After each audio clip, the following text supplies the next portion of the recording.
Hello guys, welcome to the fiction series. Today we are gonna see, what if Naruto got harem with Tsunami, Kushina and Mabui? Part 1. If you want more awesome fan fiction like this, don't forget to hit that subscribe button, so without wasting any time, let's get into the video. It was supposed a grand occasion for the Uzumaki Namikaze family. Tonight, Minato and Kushina were supposed to be filled with laughter, good tidings and sake, once the son and heir of their two clans was born. However, the fates can be cruel, and the three sisters severed one particularly cruel thread on this night. The massive 40-story fox with 9 powerful swishing tails was standing over the village and leaving a trail of destruction. Alarms rang across Konoha, and ninjas were evacuating civilians to the shelters. As they ran, fire descended upon their village and laid waste indiscriminately to structures and life alike. In this chaos, brave shinobi of Konohagakure no Sato firmed their resolves and threw themselves into a fight they had no hope of winning. Every life sacrificed bought a second of time for their loved ones to evacuate. Every life sacrificed to the biju demonstrated the resolve of the will of fire. Leading the charge was Hiruzen Sarutobi, the Tsunade, 3rd Hokage of Konoha. His successor had asked him to buy some time so that he may deal with the intruder that caused this whole mess. Hiruzen coordinated the shinobi forces of Konoha in various delaying and distracting actions against the beast that towered over the village, yet the destruction still rained down upon his village. As Hiruzen looked up into the blood-red and black-slitted eyes of the Kyuubi no Kitsune, he noticed the imprint of a Sharingan that was supposed to be lost to time. The Mangekyo Sharingan pattern was almost translucent as it spun on the iris of the Kyuubi. An image of Madara Uchiha glaring at him during his childhood flashed through his mind. He cursed whichever Uchiha caused all of this destruction and reaffirmed his efforts to protect his village. Calling upon his summoned partner, Enma the king of the Monkey Clan, he jumped into battle with the strongest of all known biju. Minato was breathing hard as he strained his chakra network to operate above its maximum capacity. He had saved his wife and child and just finished the fight with the masked man. A smoking crater with a spiral pattern could be seen burn through the cloak of the masked individual as he lay face down in the dirt. Minato walked over to the man, ignored the fleshy hole he had dug into him, flipped him onto his back with his foot and removed the mask. Minato gasped in shock as the face, or at least half of the face, that he saw staring lifelessly into the sky. It was his former student, Obito Uchiha, declared Kiin nearly 4 years ago. Obito's Sharingan eye stared blankly into the sky, and Minato decided that more research would need to be done. He sealed the body into the scroll he procured from one of his pouches and disappeared in a yellow flash to go protect his village. Minato focused on the Haraishin marker of the Tsunade Hokage and appeared next to the downed form of Hiruzen Sarutobi. Minato grabbed the Tsunade and flashed him to Konoha's hospital. He summoned a Kage Bunshin, shadow clone, to write out a note explaining the body sealed in the scroll and what transpired that night. He tucked the scroll into Hiruzen's breast pocket and left him under the protection of his clone to confront the beast. After Obito died, there was a momentary lapse in the Kyuubi's attack as it regained its free will. Then the petty humans continued to attack and antagonize the creature. As the Kyuubi was preparing to respond, a yellow flash caught its attention. Then it felt pain as a large blue spinning orb crashed into its head. Since it was disoriented, it couldn't fight the pull on its chakra as the human with yellow hair transported it far away from the village. As the Kyuubi shook of the disorientation, it noticed that the yellow-haired human was standing on top of a toad summon that it recognized. The great Kitsune decided that the strength of this human merited words. "Ninjin, I don't suppose you would just let me walk away from here. I am finally free and will not go back into a cage." The Kyuubi's gruff and powerful voice echoed across the clearing. Minato was stunned, and so was Gamabunta for that matter. The Kyuubi just opened a conversation. Kyuubi? I didn't know you could speak." The Kyuubi snorted loudly at the insinuation. "You short-sighted mortals never considered that us biju were sentient beings. Your petty minds always go straight to fear when you don't understand something. Your greed directed you to seek our power. So, Ninjin, are you going to fight me?" Minato took a battle-ready stance as his mind raced over a mile a minute to come up with something. "Okay, Kyuubi, it saddens me to admit that mankind will never let you or your kind be free. However, I will offer you sanctuary in my son. The man I killed tonight had the same eyes as Madara Uchiha, and that is how he was able to control you. If you escape from here, you will need to live life on the run. If we form a contact of sorts, you could be held safely within my son." The Kyuubi flinched at that. It was the one man that had made it feel completely helpless. Curse the sage for giving such power to these mortals. She also hated to admit that this petty human had a point. She was locked out of the demonic realm for some reason she had yet to discover, and she knew she wouldn't be able to retreat there at this time. Minato sighed at the response. "Is there some contract we could come up with to resolve things peacefully?" and we need to hurry with negotiations because ninjas will be coming here to finish the fight." The Kyuubi pondered upon Minato's words. The demoness knew that it was nearly time for her mating cycle, something that only occurred once every 200 years, and she dearly wished for kits. She could send this mortal to her kingdom upon his death and have him check on her lands. He seemed honorable enough, and she begrudgingly admitted that she felt a rare sense of honor coming from the man. "Very well, Ninjin, if you form a contract with me, the price is your soul. I have need of a man with your skill set. In return for your soul, I will spare your village and create a seal of my own choosing to reside in your child." Minato paled at that. He only had one jutsu that could possibly deal with the Kyuubi, and the price was the same to use that jutsu. So, which would he prefer, the Kyuubi or the Shinigami? Minato shivered internally at the thought of the Shinigami's stomach. He firmed his resolve and nodded his head at the Kyuubi. "Very well, state the terms of your contract," Minato said in a hardened and resolved voice. "Your son is the only one allowed to be my container. He already has my power in him from gestating next to me. The seal must allow me certain freedoms, and once I raise your son into a man that will purify this human world, I will be released and he will become my husband. Your son will be bound by this contract to do everything in his power to return me to Makai and not let me be sealed into another vessel." Minato gulped at that. Kushina would kill him for this, but it was probably better than attempting to force the Kyuubi into a Shinigami seal and pray that it didn't destroy his son from the inside out. "Why do you want my son for a husband?" The Kyuubi chuckled at that response, and in turn the massive chakra entity condensed into a red-haired beauty that stood regally before Minato. The woman was 5 foot 7 inches with long, illustrious red hair that sank to below a beautiful posterior. From said posterior, 9 red tails glowed with power as they swished around the form of a goddess. She had a heart-shaped face that radiated beauty with glowing alabaster skin that surrounded red slitted eyes. The orangish red ears with black inner lining twitched with irritation as Minato stared at her kitsune transformation. Minato thought that he would be doing his son a favor if he got to marry such a goddess, air demoness. "My mating cycle is coming up in roughly 20 years.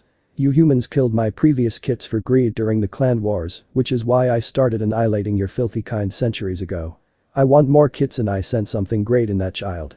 Since he was born amongst my potent chakra, he will grow to be something special. From inside my seal, I will be able to complete his change into a Hanyu, a half-demon as you mortals would call it. I wish to raise a family and the only suitable mate I see in the next 20 years is your son. Sadly, you love that mortal woman, or you may have sufficed."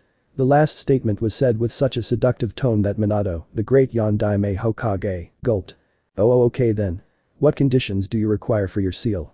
Second, I need to notify Kushina of this contract. Finally, I need your word that you will not destroy Konohagakure or attempt to break the seal." The Kyuubi held up one hand and in a burst of red flames a contract appeared. Minato reviewed the contract and watched as the demoness put her hand upon the paper. A chakra imprint of her hand resided over her name. Minato noticed her name and chuckled as he cut his palm, smeared blood on his fingertips, and then placed his hand on the contract. "Nice to meet you, Hikari. Be nice to my soul, will you? You truly are a worthy human. Worry not, you will be sent to the demonic realm and you will manage things there for me until I have the chance to return with your son.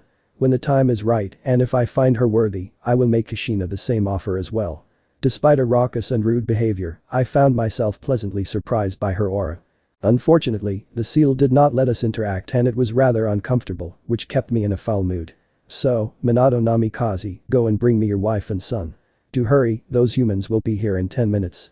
Minato nodded and flashed away as a streak of yellow light. He returned a minute later with an unconscious Kushina and the quiet baby Naruto. As Hikari took Naruto in her hands, he looked up at her with the most beautiful azure blue eyes that touched Hikari's soul. Call it a mating instinct, call it destiny, call it a twist of the fates, but she felt it in this boy. Hikari placed a tender kiss on the boy's forehead before placing him onto an altar that she summoned. Hikari turned to Kushina's crumpled form in Minato's arms and she put one hand on the former resting place of Kushina's seal. Her hand glowed a brilliant ruby red as she channeled some of her chakra into her previous host. Without her chakra, the woman would likely die due to the damage to her chakra network. Color returned to Kushina's face and her eyes cracked open. She was still very out of it, but she was at least conscious for this and would survive. As Kushina looked back on this day, she would remember it more like a lucid dream than a solid memory. Minato smiled as his wife came back to him. He placed a loving kiss on her lips before he set her down. "Kushi-chan, we don't have much time. I need you to remember that I made a deal with the Kyuubi. It will be a good thing for our family and I will see you in the next life. You are my fiery red habanero and I will love you forever." With that, Minato placed another kiss on the confused woman's lips. Minato stepped back and let Hikari take over from there. Hikari created a copy of the contract and placed it in Kushina's hands before she joined Minato next to the altar containing his son. For what it is worth, Minato, I find you worthy and I will have mercy on your soul. You will be sent to my realm, use this document to rule in my stead. Gain support to restore the portal to this realm. She then placed 2 fingers on Minato's forehead and channeled her Yakai demonic chakra into him. Minato glowed red all over before slumping to the ground, dead, with his soul being sent to Makai. Okay, Naruto-kun, I am in your care. She placed both hands on Naruto's stomach and created the seal of her own making. She would watch on from in the seal and test her future mate when the time came. Kakashi was the first to arrive on the scene. He saw the sleeping form of Kushina and the crumpled body of his dead sensei. Tears filled his eyes as the realization hit him that his sensei was dead. He was halted in his misery as Kushina choked out a few words. Kakashi, bring me Naruto. Destroy altar, hurry. Kakashi remained stunned for the briefest of moments before following the instructions of his sensei's wife.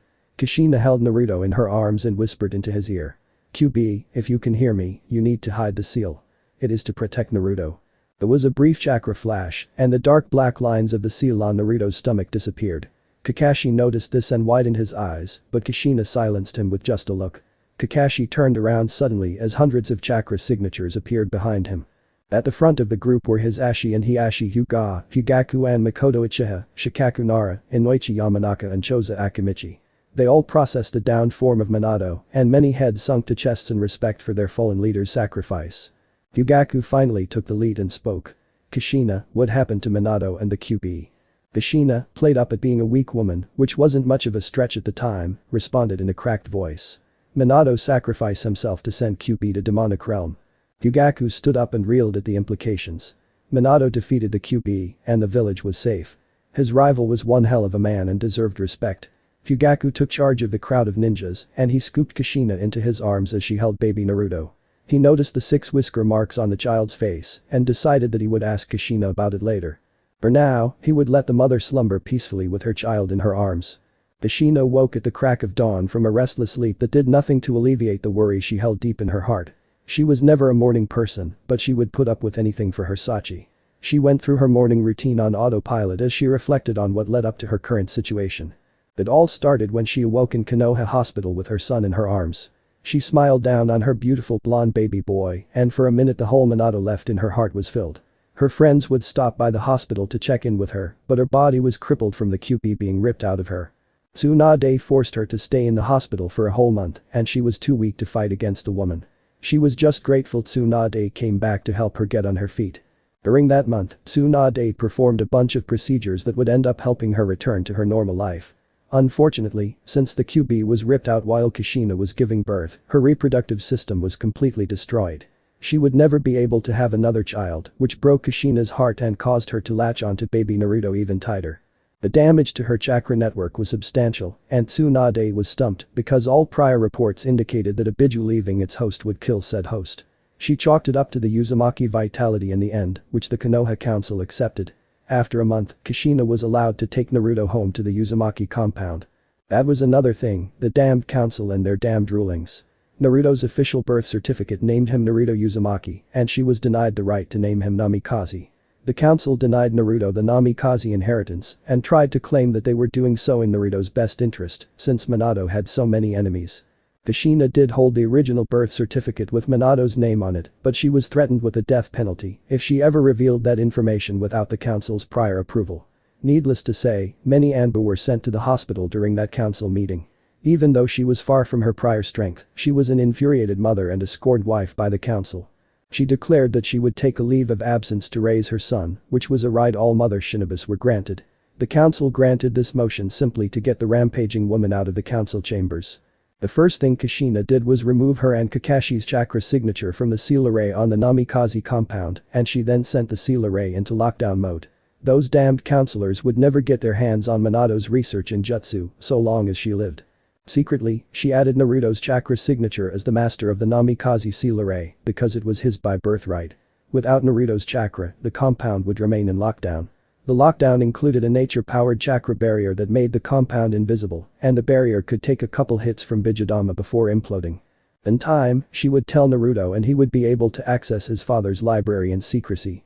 Over the past 3 years, her relationship with the Uchihas had gone down the drain. She still loved Mikoto and her daughter Itachi, but she hated Fugaku with a passion. Fugaku Uchiha, the Gondaime Hokage, was never a great man. He was tolerable at best and downright damnable at the worst of times. An adequate description would be a power-hungry, egotistical and arrogant man with a Napoleon complex. He moved slowly over the 3 years, making subtle reforms to benefit his clan and cement the Uchiha rule over Konoha. The power went to his head, and Kushina hated the man for how he treated Mikoto, as a possession rather than a wife. After Hiruzen revealed the body of Obito Uchiha and the note from Minato, the council deliberated for days on who the next Hokage would be. Eventually, Danzo backed off and threw in his support for Fugaku, which tilted the results in his favor. The Fire Daimyo, a fat man by the name of Kishi, approved Fugaku as the Gondaime Hokage and contributed extra funds to rebuild the village. The destruction was bad, but it would have been worse without Minato's sacrifice. The village lost 1/4 of its shinobi forces during the Kyuubi attack, and 1/3 of the village was totaled. The village hailed Minato as a hero, while they remained wistfully ignorant of his wife and heir. Now, after Naruto's 3rd birthday, Fugaku was forcing Kushina back into active service. He said that she had enough time, and that Kushina would be allowed to select a nanny to raise Naruto. He said that the village needed her services as its sole remaining S-rank ninja. It didn't help that he denied her the Namikaze fortune, which was hers by right of marriage. The daimyo conceded to Fugaku and said that the fortunes would be held by an accountant of the daimyo until such a time that Naruto would be strong enough to claim the Namikaze name. It took all of her friends to hold her down and keep Fugaku's head from rolling. Since she didn't have the Namikaze accounts, she had used the remainder of the Uzumaki fortune to sustain her and Naruto for the past 3 years. Now, those accounts were dwindling and she would need to take missions again to provide for her Sachi. Kushina finished donning her uniform and peeked into Naruto's room. The blonde toddler was wrapped snugly in his sheets with a peaceful smile on his face. That smile is what she would fight for. That smile is what she would die for. Looking at him reminded her of the contract that she found in her robes once she left the hospital. She had looked it over in disbelief and cursed Minato for making a deal with a demon like the Kyuubi. She had tried to contact the Kyuubi, but she was unable to reach it thus far. She pushed those troublesome thoughts away and walked to her Sachi's bedside. She smiled before placing a tender kiss on Naruto's forehead before setting out for the day. After leaving Naruto's room, she went to the front door to meet the nanny that she handpicked to look after Naruto while she was away. She welcomed Tsubaki Sarutobi, Hiruzen's niece, to the compound and showed her around. The Uzumaki compound was a humble dwelling that resided next to the vacant Senju compound. It had a small training ground behind the 2-story house and an expansive garden. Naruto and Kushina loved spending time tending to their garden as mother and son, which resulted in an ever-expanding garden that nearly filled the backyard. Tsubaki took in the compound and knew that she would enjoy raising this child here. Her uncle had told her about Naruto's true lineage, in defiance of the council, and she wanted to help repay Minato for his sacrifice. Months passed without incident, and the little blonde ball of sunshine grew to love Tsubaki and him. She taught him how to read and write, lessons that were supplemented by Kushina when she was home. The child seemed to enjoy reading, and he had a natural knack for the sealing arts, which Kushina started him on once he was able to read proficiently. Tsubaki noticed that Kushina was awfully cautious of taking Naruto outside, but after taking care of Naruto for a couple of months, Tsubaki decided to take him to the playground. Naruto bounced in excitement as they headed to the playground that bordered the clan compounds. It was a common meeting place for most shinobi clan families, and it had a happy atmosphere filled with the laughs and excited screams of children. When Naruto was 3.5 years old, he started visiting the playground regularly with Tsubaki. His outgoing nature made making friends easy, and he already made friends with Itachi Uchiha, a girl 2 years older than him, and Shikamaru Nara, heir to the Nara clan. Those three were different from the normal clan children, and they would usually play amongst themselves. Unknown to Tsubaki, Naruto or Kushina, one day a Hyuga guard was watching over the Hyuga heiress and her sister, and he turned on his Byakugan to make sure the children were safe. With his Byakugan active, the guard noticed a prominent seal on Naruto's stomach as he was roughhousing with Itachi. The guard decided to notify his clan head about it, and he continued to watch the children. A month after that day, Naruto and Kushina were called into the Hokage's office. Kushina walked rigidly into the office with Naruto's hand held firmly in hers. With a straight and emotionless face, she addressed the Hokage. "Hokage-sama, you summoned us." Fugaku looked up from his stack of papers and made a gesture with his hand. The Uchihas in the room and the hidden Anbu left the room so that Fugaku could talk privately with Kushina. Or so Kushina thought. Hiashi Hyuga entered the room immediately after the guards left, and now Kushina was on guard. Kushina, care to explain why the Hyuga had to inform me of an intricate seal that resides on your son's stomach? Fugaku's voice was deadly serious and carried a hidden threat with it. What are you talking about, Hokage-sama? I have never seen a seal on my Sachi. Kushina shot back without hesitation. Even the trained Hyuga couldn't detect the lie she told. Fugaku looked at Hiashi and addressed him. Hiashi, can you please activate Byakugan to tell me if Naruto has a seal on his stomach? Hiashi complied with an apologetic look to Kushina. Hokage-sama, there is an intricate seal on Naruto's stomach. It is pretty subdued and would not be found unless you were specifically looking for it. Hiashi added the last part to provide cover for his wife's friend. HNN Fugaku said as he placed his head on his folded hands and looked at Kushina. Kushina, can you please recount the night of the Kyuubi attack for me? Don't worry about your son, I have placed him in a gain jutsu. Kushina looked down with concern at Naruto before glaring at Fugaku. Look, Hokage-sama, she growled out. I have told you repeatedly. I was unconscious for most of it, but Minato woke me up for a little bit to say goodbye. He sacrificed his soul to send the Kyuubi back to the demon realm. Then, why does your son have whisker marks? Why does your nearly 4-year-old son look like a 7 or 8-year-old? I think you are lying to me, Kushina. I think Minato sealed the Kyuubi into the boy and you are trying to protect him. Why would you lie to me, Kushina? Kushina blanched when Fugaku called her out on it. I didn't know. I thought that Minato banished the demon. Fugaku decided to make his claim. Well, the boy is clearly our Jinchuriki. Now that I examine it closely, I can see trace amounts of the demonic chakra. The boy will need to be trained to be our weapon. I will elect an Uchiha to conduct the boy's training. Kushina's trepidation vanished and was replaced with motherly fury. Over my dead body, she growled out. If he is the Jinchuriki, I will train him when the time is right.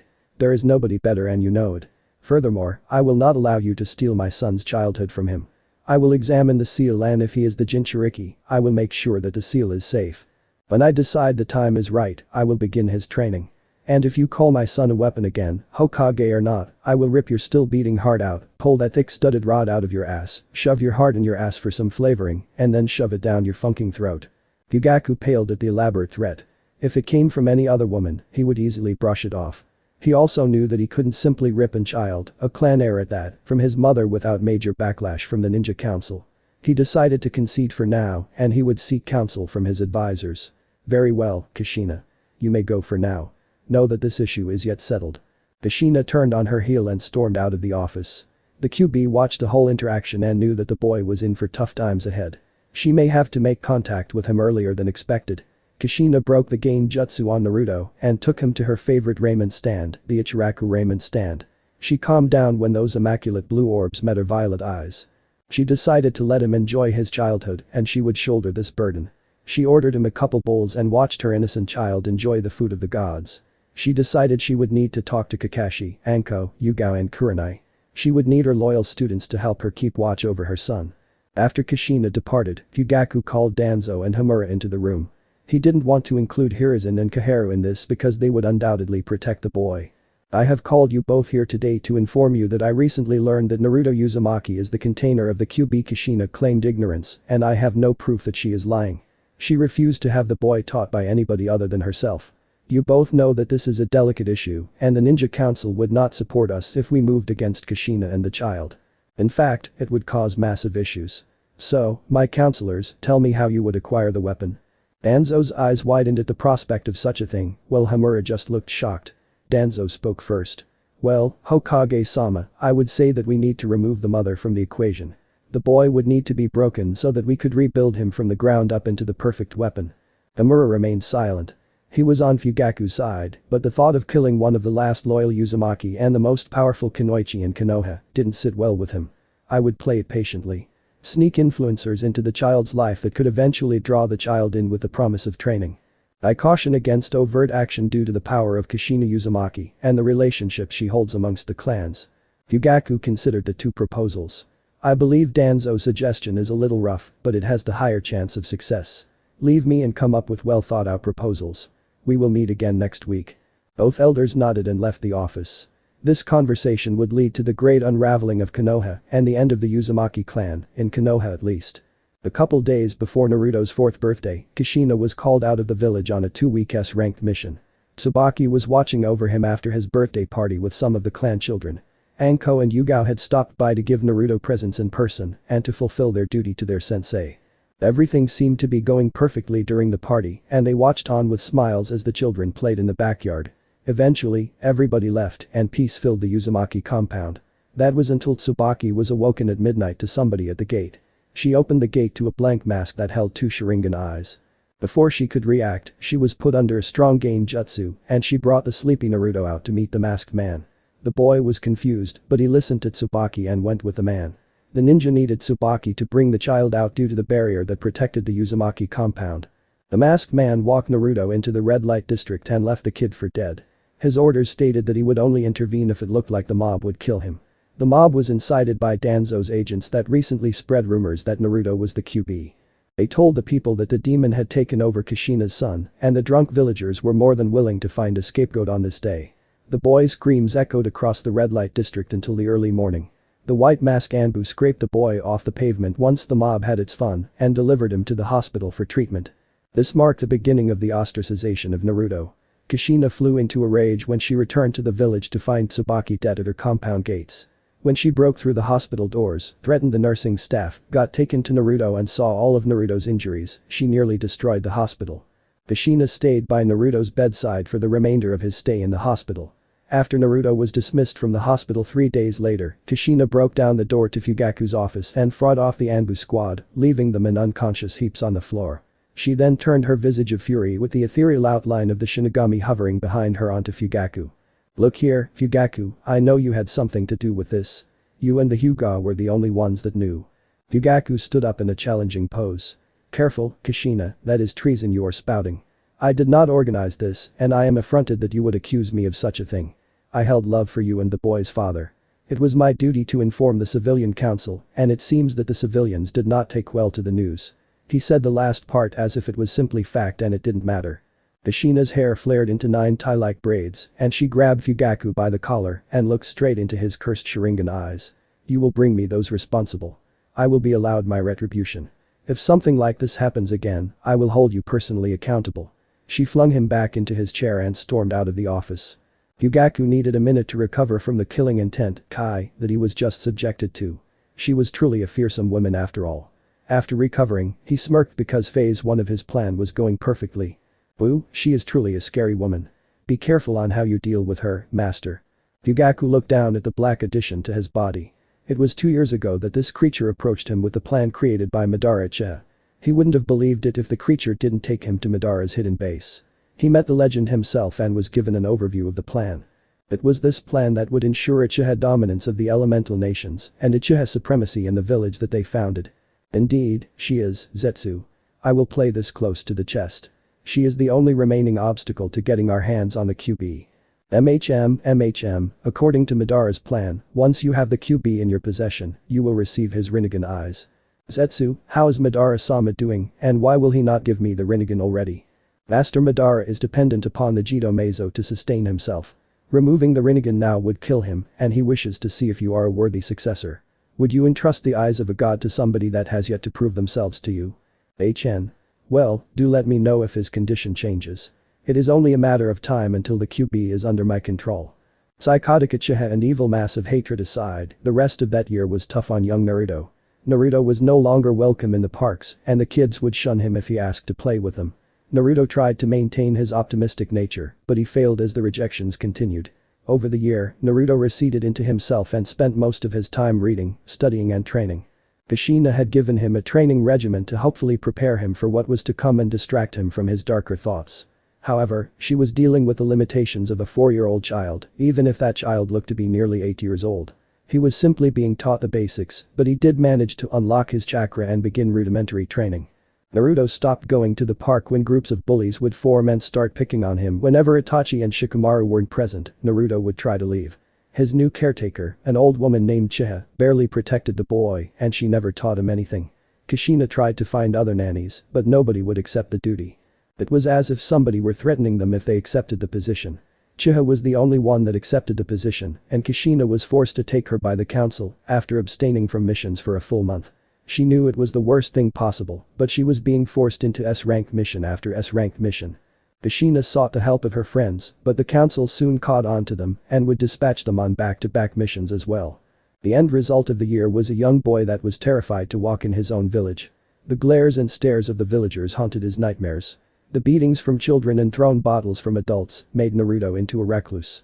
Unfortunately for Naruto, Uchiha would drag him out of the compound for playtime, which resulted in Naruto getting abused in some way or another.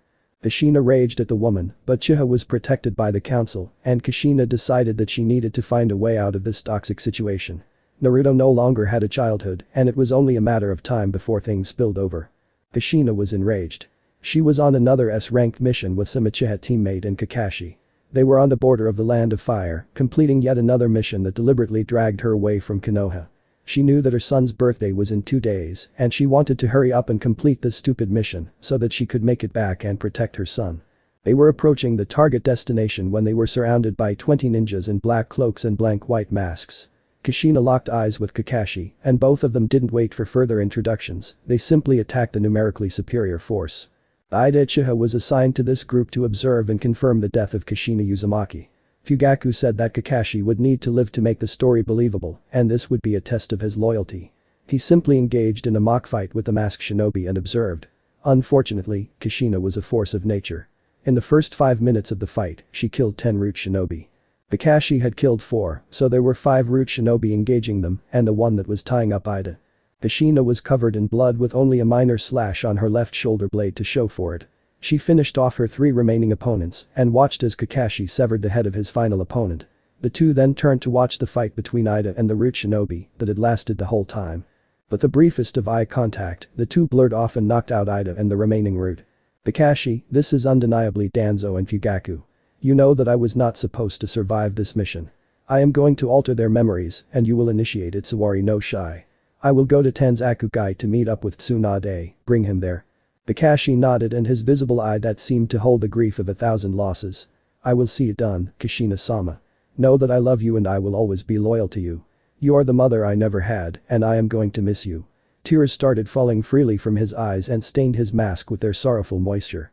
Kushina pulled Kakashi into a motherly embrace and whispered, Kakashi, find yourself a good girl.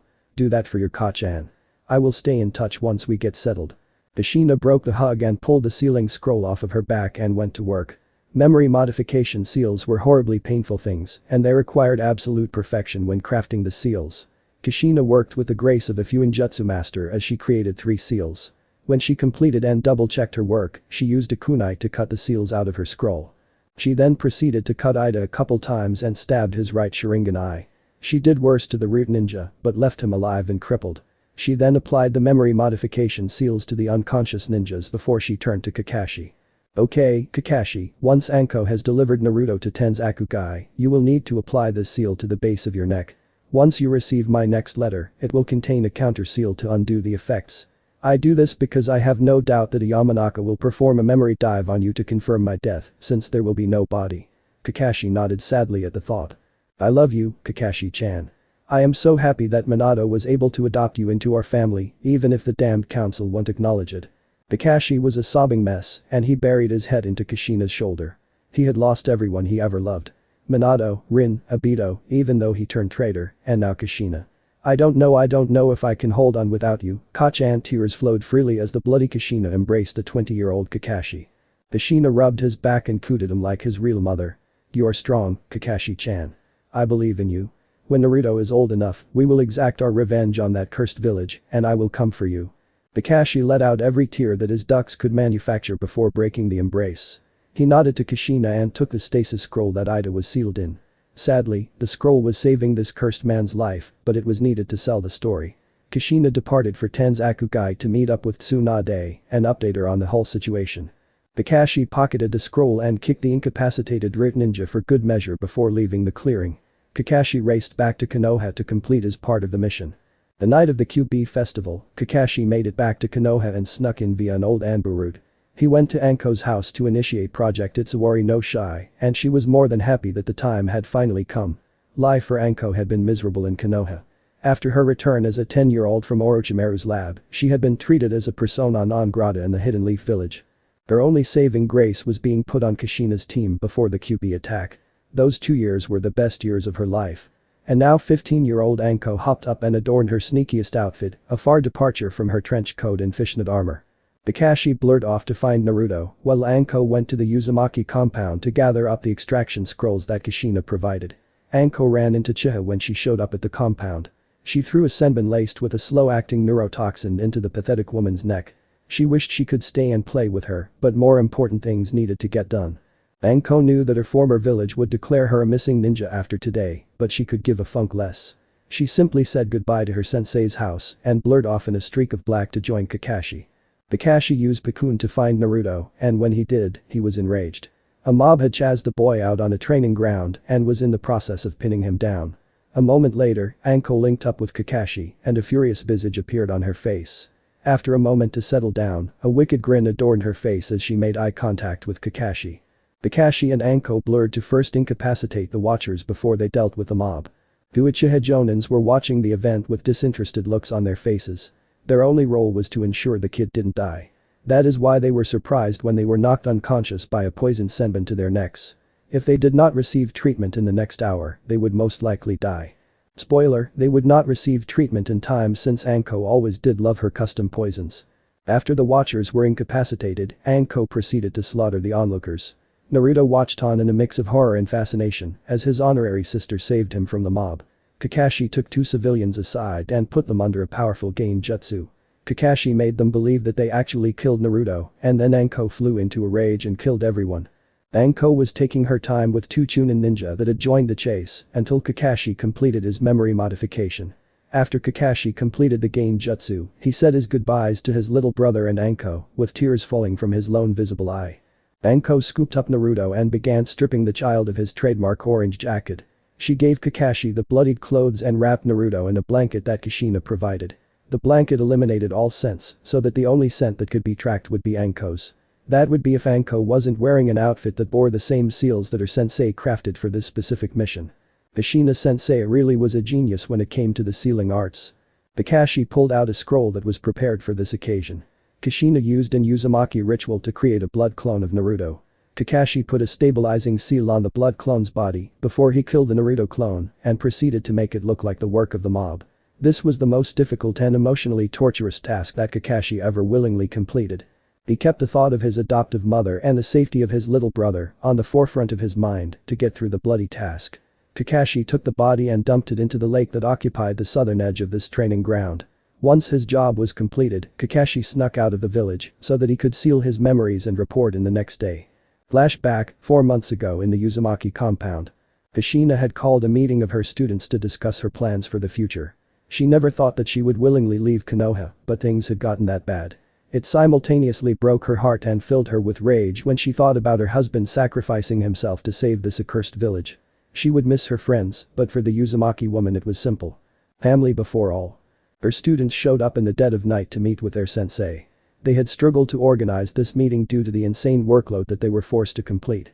Eventually, they were able to find a single night to link up and enjoy each other's company. Each student walked into the room and hugged their former sensei before taking a bottle of sake apiece and sitting down for the discussion. Kushina led the conversation. Thank you all for coming. I never thought I would be in the situation where I would ask you to betray Konoha, but I am asking you. What they have done to my Sachi is unforgivable, and it is only a matter of time before Fugaku find a mission difficult enough to kill me. Anko stepped in, her normally playful tone was completely absent. Sensei, you are essentially my mother. You were the one who saved me after the snake left me for dead. I hold no love in my heart for this village, and you need only ask. I will do anything for you. Kakashi rubbed the back of his neck and I smiled at Kushina. Well, I will admit that I still hold love for Konoha, but that won't stop me from helping you. You are my mother and all, but blood and I can no longer stand by as this village destroys my little brother. Yugao straightened up in her seat. Sensei, I am the same as Kakashi. I will help you, but I do not think that I could raise my blade against my fellow Konoha ninja. Yugao's tone sounded repentant for this small fact. It's okay, Yugao-chan. I would never ask you to do such a thing.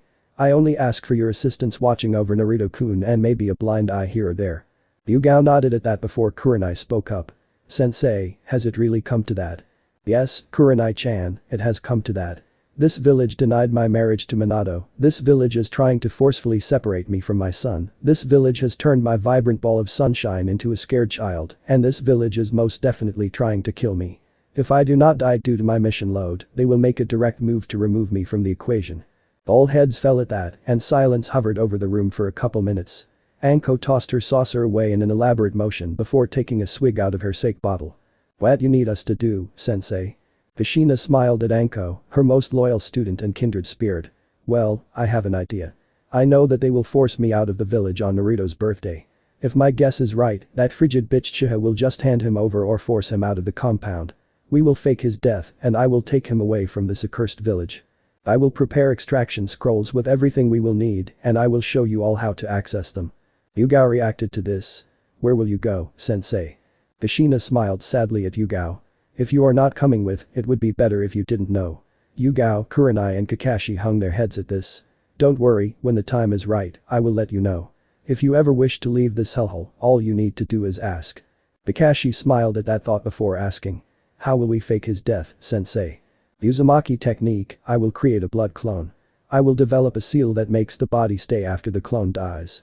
It should hold up to an autopsy, since it would fool every medical ninja that isn't on Tsunade's level." The group stayed to drink and spend the night with their sensei. They filled in gaps in the plan, and each of her students would help ensure that Naruto was as protected as possible. End of flashback.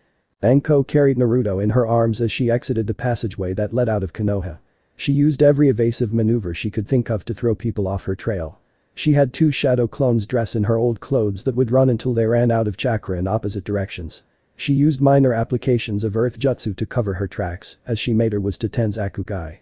She knew it wouldn't be too long until the mob and fake body of Naruto were discovered, but she was confident in the head start she had. Anko ran non-stop through the night and into the mid-afternoon to Tenzakugai. Naruto clung to her, rested his head on her chest, and eventually Anko knew that he was asleep in her arms.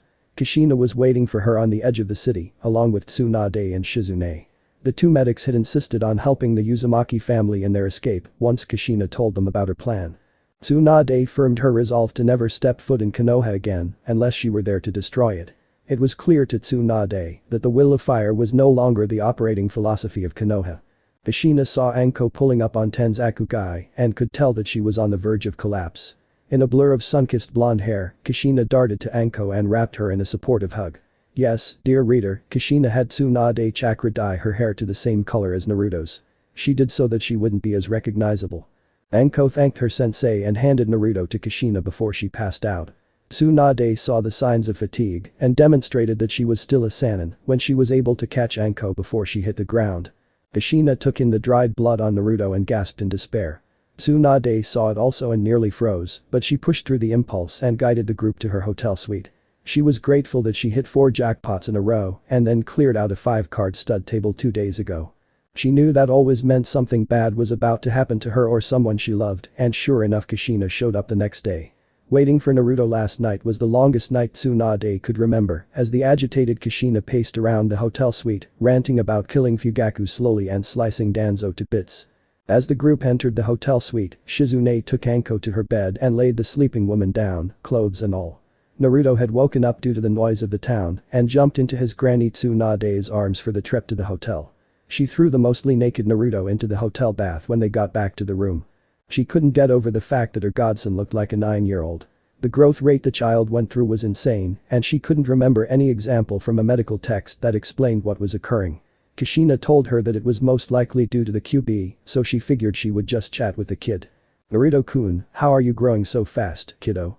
The child chuckled mischievously. "Well, Ba-chan, I don't really know. I think the pretty lady with red hair said it was because of her." Tsunade paled at this. She had caught up with Kushina and neither of them had told Naruto about the Kyuubi yet. "Kushi-chan, I need your help with Naruto-kun." Kushina walked to the door of the bathroom and smiled down at the sight of her son grinning in the tub with Tsunade holding a sudsy scrub brush in her hand. "Now, Naruto-kun, why don't you tell us about this pretty lady with red hair?" Flashback after Naruto was taken away from the mob.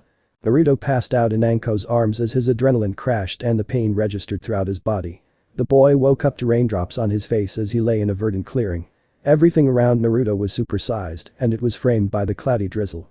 The trees were hundreds of feet tall, the bushes were as big as houses, the flowers were taller than Naruto, and the lake next to the clearing looked like a small ocean to the young blonde. Naruto stood to his feet and enjoyed the soft tickles of the grass, the wet comfort of the water drops clinging to the blades of grass, and the sweet scent of nature that hung in the air. He felt drawn to a certain area, and his feet carried him subconsciously over a massive hill that occupied his forward field of view. Eventually, Naruto made it atop the hill and looked down on a pretty little cottage that rested at the base of the hill and the edge of the massive lake. Naruto listened to the pull and walked down the hill to the cottage. As he got closer, he sensed something powerful, yet familiar, was in the cottage. With a gulp and affirming of his childish resolve, Naruto entered the quaint dwelling. Inside the cottage was not what Naruto was expecting. What should have been a small building opened up into a large living room joined with what seemed to be a kitchen. The living room had 2 love seats and a large couch that rested in front of a kind of television that Naruto had never seen before. It was flat, unlike most of the fat and clunky televisions he had seen in Konoha. The hallway continued to lead back into the house, but Naruto didn't care about that. All he could focus on was the melodious humming that accompanied a familiar, mouth-watering smell that was coming from the kitchen area. Kyuubi sensed his presence as soon as he entered the mindscape. She wanted to see how he would react to her domain, and she wanted the first meeting to be a good one.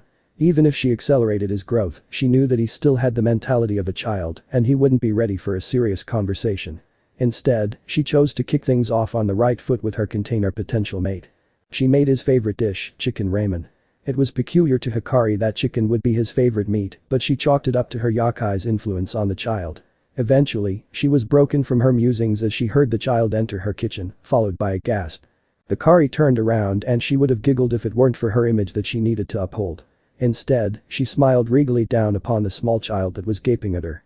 She waited for the child to be broken out of his stupor, and she would have done it for him, except she became stunned when the child whispered, "So pretty." Of all the things Naruto could have said, that was probably one of the best openings a 5-year-old could pull off. Hikari put the back of her wrist over her mouth and chuckled. Her chuckle held such an alluring beauty that it further stunned Naruto. However, his face fell before he asked his first question. "Ah no, excuse me, are you Kami-sama? Does that mean I am dead?" Hikari went from flattered to aghast at the question. This didn't show on her face though, but she decided to see where Naruto wanted to go with this. "No, I am not Kami-sama and no, you are not dead." "Why do you ask that, Naruto-kun?" "Well, everything outside was so pretty, prettier than Kachan's garden and prettier than Konoha's forest. I kinda thought it was heaven. And I thought I died because I was being chased and hurt by some mean people from my village again. I thought maybe I died this time." Hikari tried hard to hide her frown as she knew about the boy's torture by the hands of those filthy humans. She had watched his magnificent light dim over the past year, and it infuriated her. The only thing stopping her from destroying the wretched village was the contract she signed with the boy's father. She reached down and ruffled the sun-kissed blonde hair and gave the boy the reassurance he needed. "Naruto-kun, there is a lot you are not ready to hear or understand yet. I know you are a smart boy, so I will tell you this. We are inside you, Naruto, inside the seal on your tummy. Do you know what I am, Naruto?" The boy pouted for a bit before he paused and looked at the beautiful lady. She had orange and black fox ears that rested atop her head and 9 reddish-orange tails swished around behind her red yukata. The tails swayed in a mesmerizing pattern that nearly distracted Naruto by their rhythmic beauty. He was smart for a child and he finally put 2 and 2 together. Miss, are you the Kyuubi?" He broke eye contact and looked at the ground as he said this. Hikari beat an eyebrow at the boy, crossed her arms and looked down on him. "And what if I were?" Naruto balled his fists in a nervous fashion over his stomach before he looked up and answered. Well, I guess I would want to know why you attacked my village. The villagers say it was me that did it but I was just a baby." Hikari smiled down on him and placed a comforting hand on his cheek and rubbed his whisker marks with her thumb. "Naruto-kun, you did not attack the village."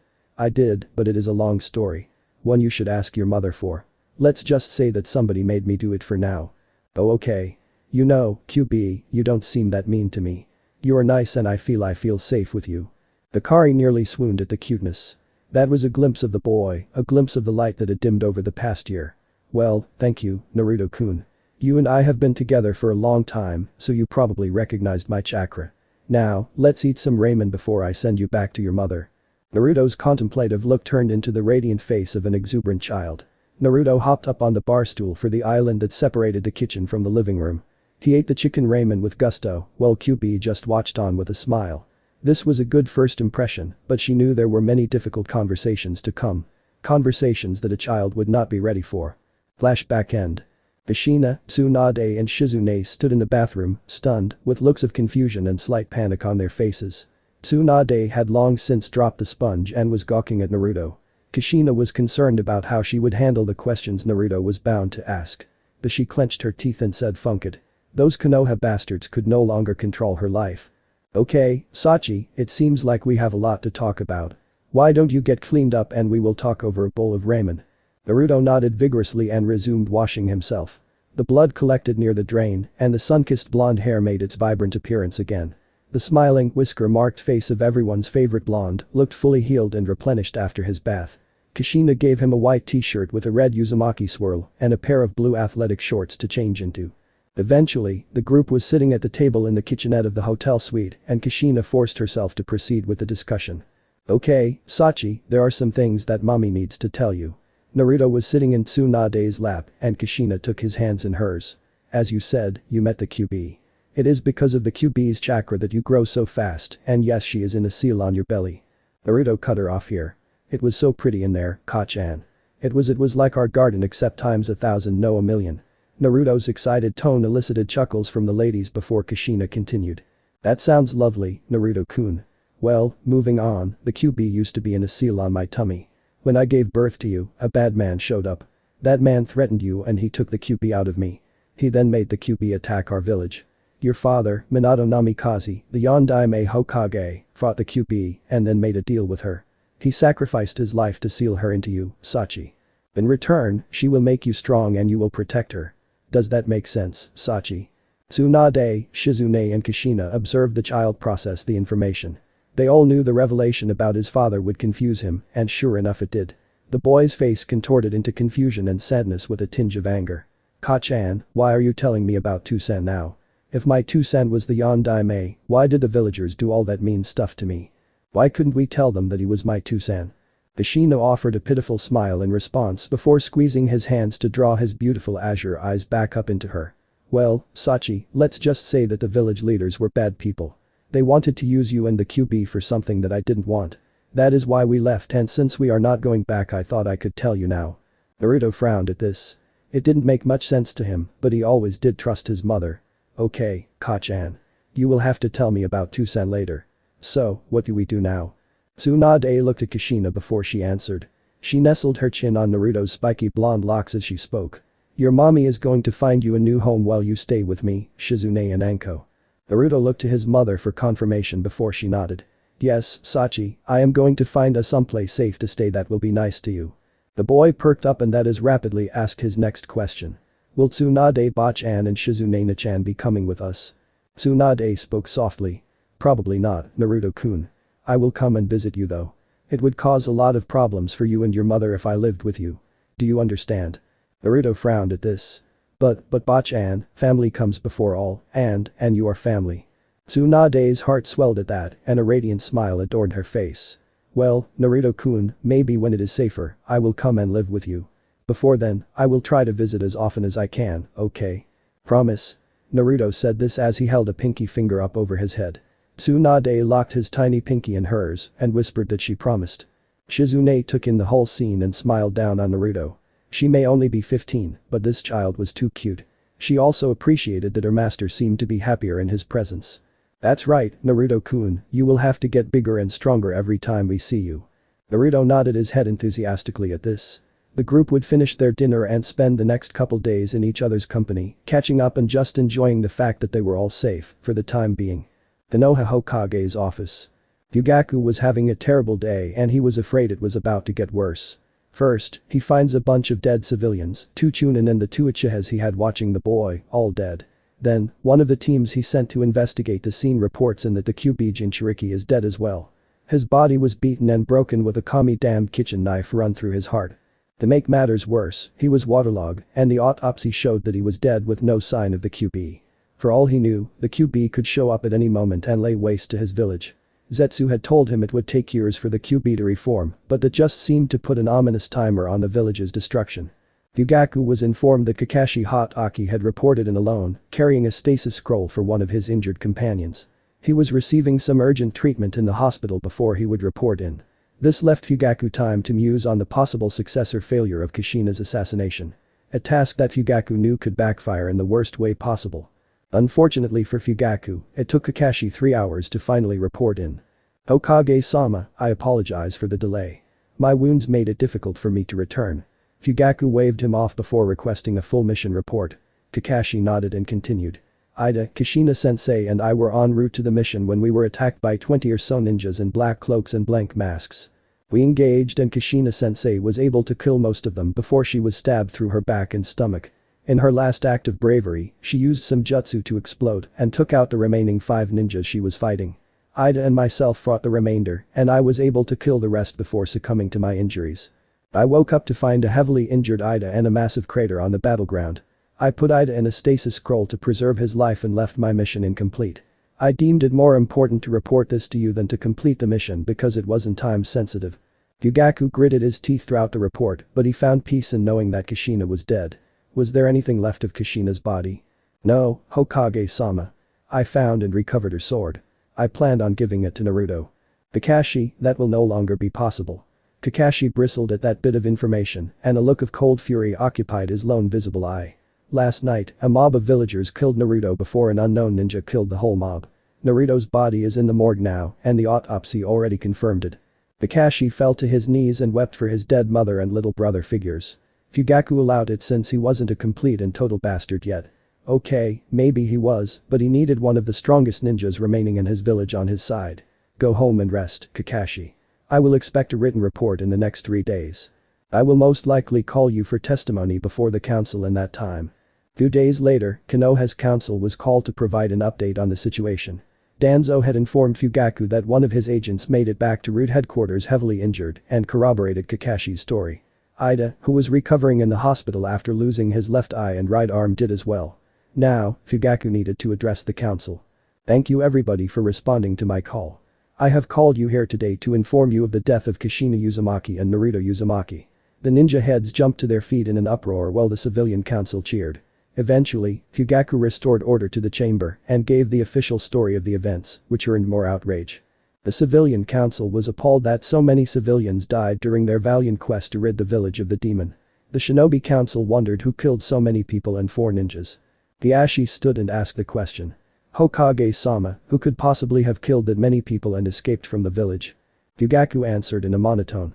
Well, during our reports it appears as if the Uzumaki compound has been locked down by seals. In addition, Anko Mitarashi is MIA, and Anbu found a note stuck to her front door with a kunai. She said she killed all of them to avenge her sensei's son.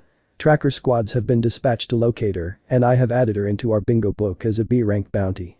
Inoichi chuckled at that. B rank. You think that is enough?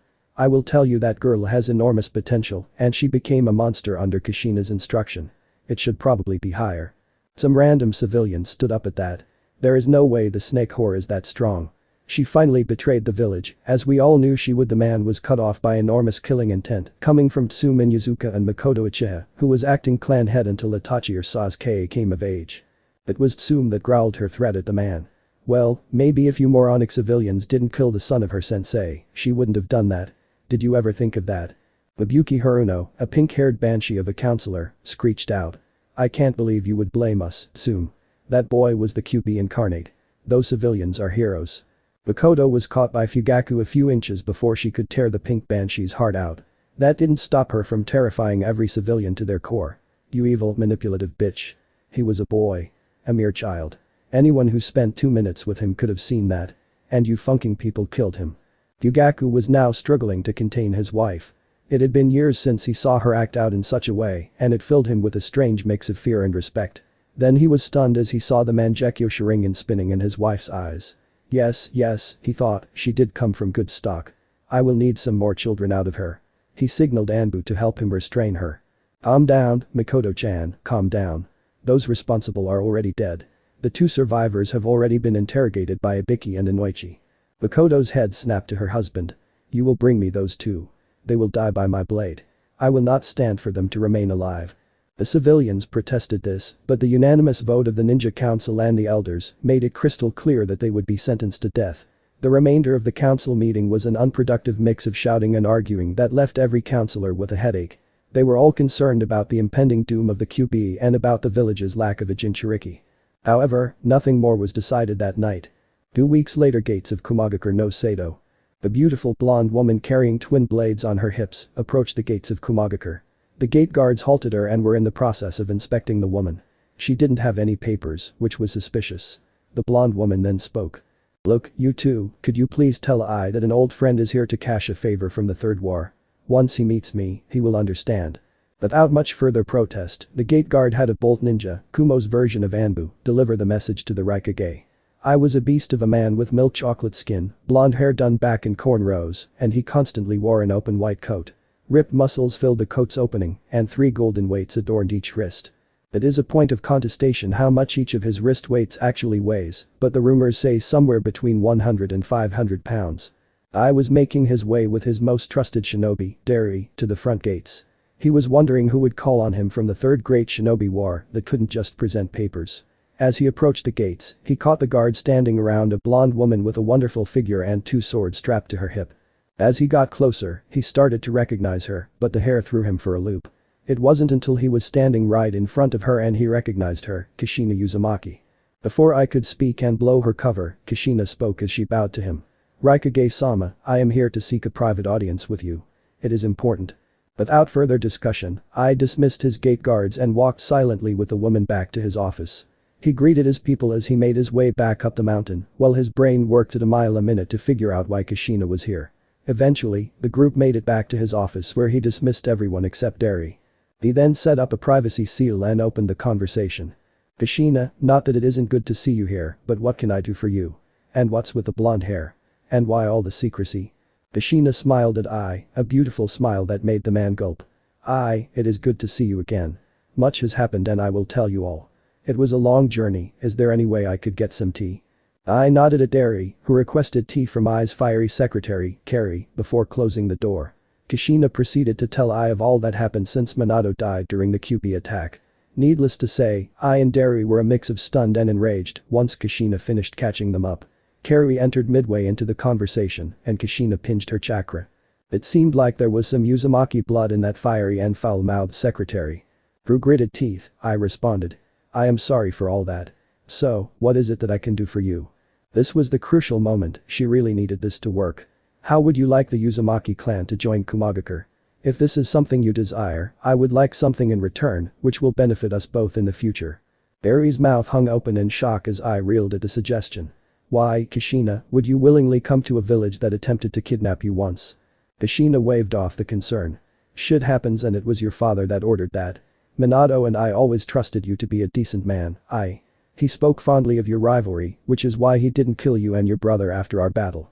He knew you were the man that Kumo needed to get back on the right track. I was pleasantly surprised by the response. Indeed, the rivalry between him and Minato was a thing of legends.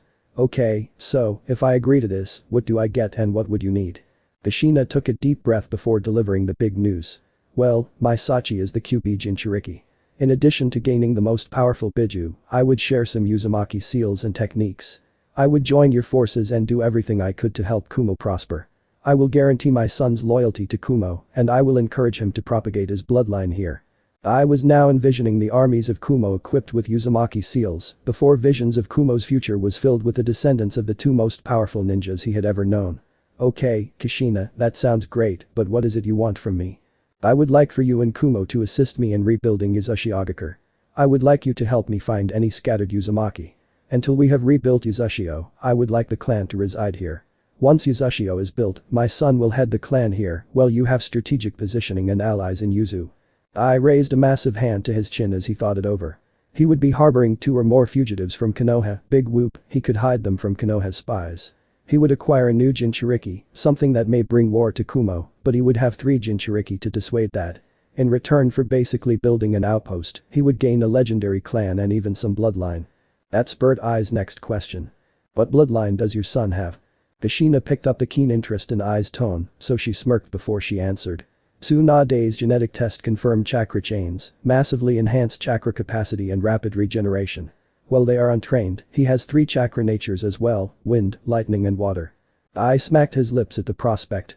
He looked at Dari, who was equally impressed, and asked what he thought. Raikage-sama, I have water and lightning elemental affinities, which is why I have my storm release. If the child is everything Kushina-sama is saying, then he will become a monster. With the right training, he would be able to eclipse all of us. Ai turned to Kushina and hardened his eyes and set himself into professional mode. Very well, Kushina Uzumaki, I will accept you and your kin into Kumogakure.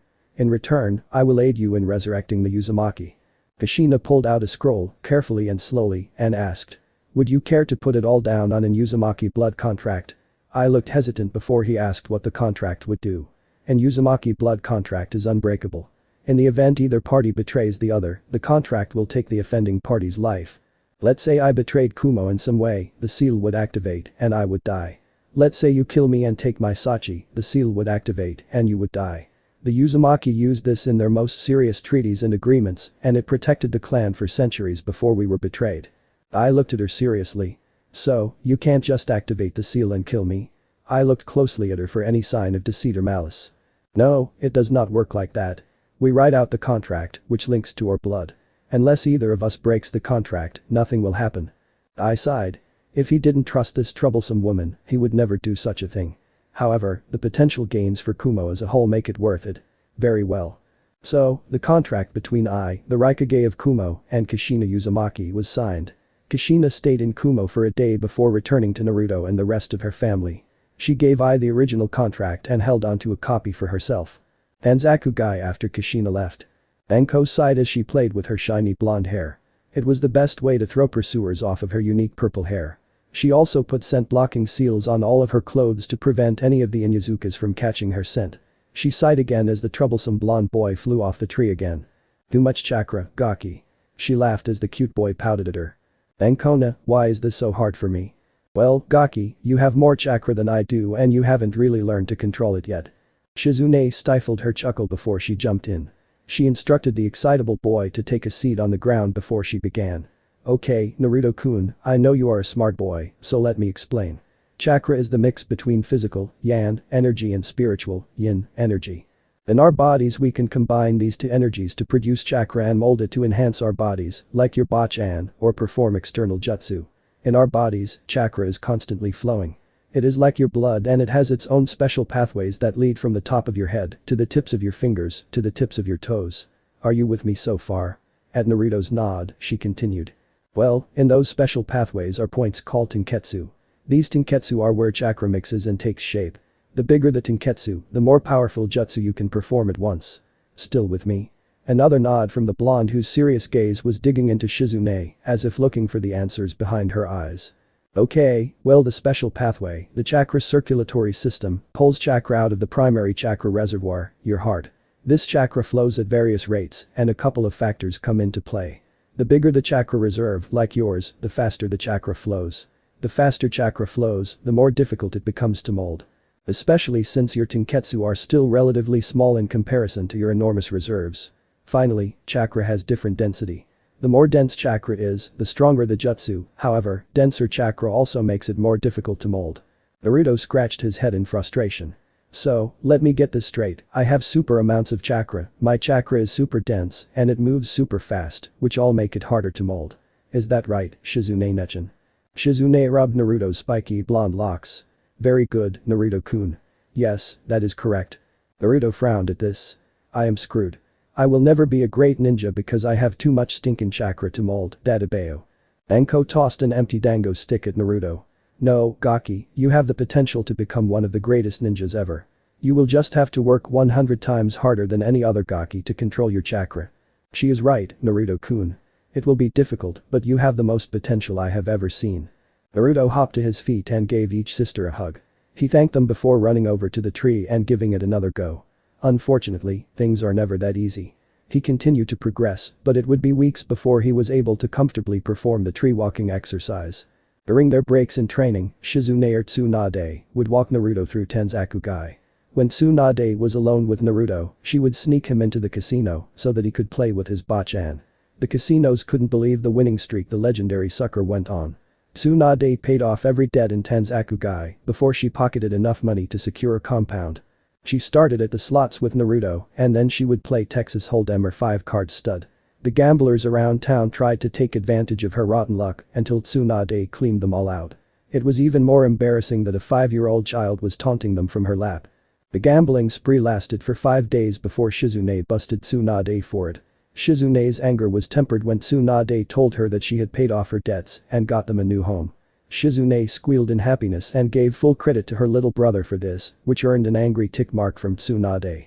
Enko was just glad to get out of the hotel and move into an actual house.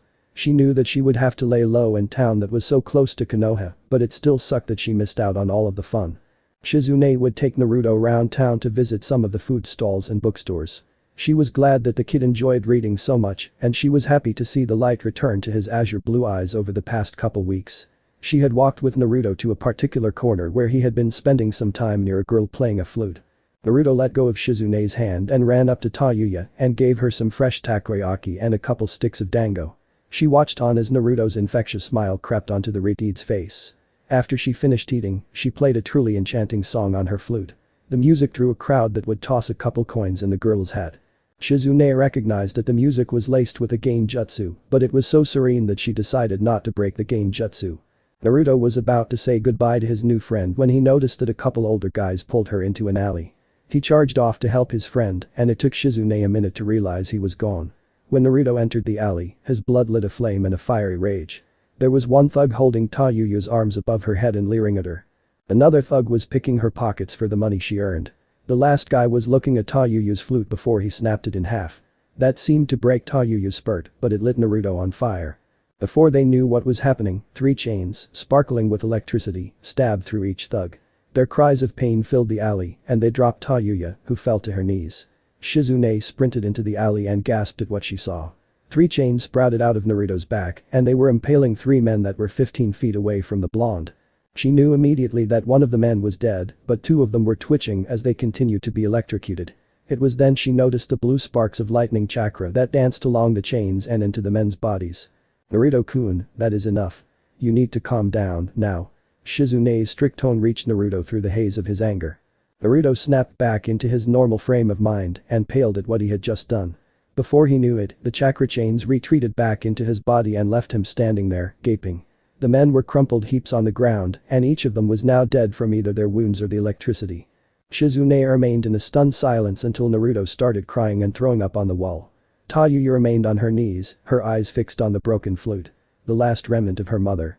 Eventually, Shizune calmed Naruto down and performed a quick-fire jutsu to get rid of the bodies. She didn't need people looking into her little brother for the murder of some common street thugs. She let Tayuya take the money off the dead thugs before offering to take her back to the hotel. Tayuya nodded her head and walked with them silently to the hotel. She would spend the next week or so with Naruto and company until Kushina returned. Nearly a month after her departure and a week after Tayuya joined the gang, Kushina returned to Tensakkugai. She skillfully dodged the patrols of Konoha ninjas and had to take her time after she crossed back into Fire Country. She went to the hotel, where the woman at the desk informed her that Tsunade left a note for her. Tsunade's note guided her to a nice house on the northern edge of Tensakkugai. It was a humble 2-story house with a small yard and a garden out front. Kushina heard the sound of her son's laughter accompanied by laughter that sounded like a young girl. She walked through the house and out onto the back porch where Tsunade was drinking sake while watching the kids train with Anko and Shizune. Care to explain how you could afford to move into a house, Tsunade? Tsunade turned around to see Kushina with her arms crossed and an eyebrow raised. Haha, well your brat gave me a lucky streak. I cleaned house for a couple days before I had enough to pay off my debts and I won this place off a poker game. Kushina's hair flared up and began to separate into 9 distinct tails. You took my Sachi into casino so you could win some money. Tsunade stood up and held both her hand in a placating gesture. Now, Kushi-chan, he was safe with me the whole time. Kushina flew into a fit of motherly rage and laid a beating on Tsunade. Tsunade decided to just take her lumps and not resist. Thus, Naruto and Tayuya walked up to Tsunade with multiple lumps protruding from the top of her head. Oh well, her debt's paid off, totally worth it. Ba-chan, why are you being mean to Ba-chan? Naruto's innocent tone shattered Kushina's rage into millions of pieces. Naruto-kun. Kushina darted over to Naruto and pulled him into a tight, yet loving, hug. Naruto was gasping for air before she let him go. She then noticed the cute little Riteid that was next to her son. What's this, Sachi, got yourself a girlfriend already? Tayuya blushed, but the comment went right over Naruto's head. Yup. Ka-chan, this is Tayuya-chan. I saved her from some bad guys and she is staying with us. Kushina linked eyes with Tsunade before turning to look at Tayuya. Well, Tayuya-chan, welcome. Can you tell me what happened to your parents? Tayuya looked down and tears brimmed in her eyes. My mama died and my daddy left me. Kushina pulled the girl into a motherly embrace. She got another familiar sense from the girl's chakra, so she decided to ask. Tayuya, what was your mother's name? The girl looked up through the gap in Kushina's bust and muffled out something incomprehensible. Kushina gave the girl a little space and gasped when Taiyuya said, Tommy Uzumaki. Tsunade joined her in a stunned silence before Kushina scooped the girl into an overwhelming hug. Well, Taiyuya-chan, I am Kushina Uzumaki, and this is my son Naruto. Your mom was my cousin and now you are part of my family. Taiyuya cried into Kushina's chest while Naruto whooped in joy. Kushina took the kids out to eat to celebrate discovering a new family member. Kushina smiled brilliantly as she watched the two kids chat the night away and eat their meals. She looked to the sky and thanked Kami for this blessing. It seemed only good things happened since she left Konoha. That thought changed a little bit when Shizune recounted the story of Naruto saving Taiyuya. Naruto was a wreck for a couple days, but Taiyuya broke him out of his spell, and he has been better since. The group stayed in Tanzakugai for another week so that Kushina could spend time with Tsunade. Naruto and Taiyuya were inseparable, thus, Anko and Shizune would train the two in basic chakra control. Anko brought out dull kunes and got the kids started on proper handling of the ninja tools. During that week, Kushina took Naruto and Taiyuya to a music store and Taiyuya was able to choose a flute of her choice. Naruto paid for it with some of the money that Tsunade won and gave to him as his cut because he said he wanted to buy something nice for his sister. It was an adorable gesture that made Taiyuya blush crimson and Kushina giggle mischievously. The fresh start in the clouds. It was finally time for Kushina, Anko and the kids to say goodbye to Tsunade and Shizune. Truth be told, Tsunade really wanted to go with them, but they couldn't afford so much attention to be placed on the road group.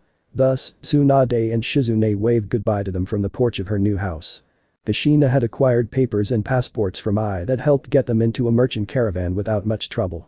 Kushina's name was changed to Shinamaki, Naruto became Rutomaki, Anko became Shimanko-maki, and Taiyuya was just Taiyuya. Kushina would get her proper papers when they got to Kumo. After seeing the chakra-dyed hair of Anko and Kushina, Taiyuya insisted on having her hair dyed the same shade of sun-kissed blonde as Naruto. Thus, Kushina led her family of blondes in the caravan on the way to Kumo.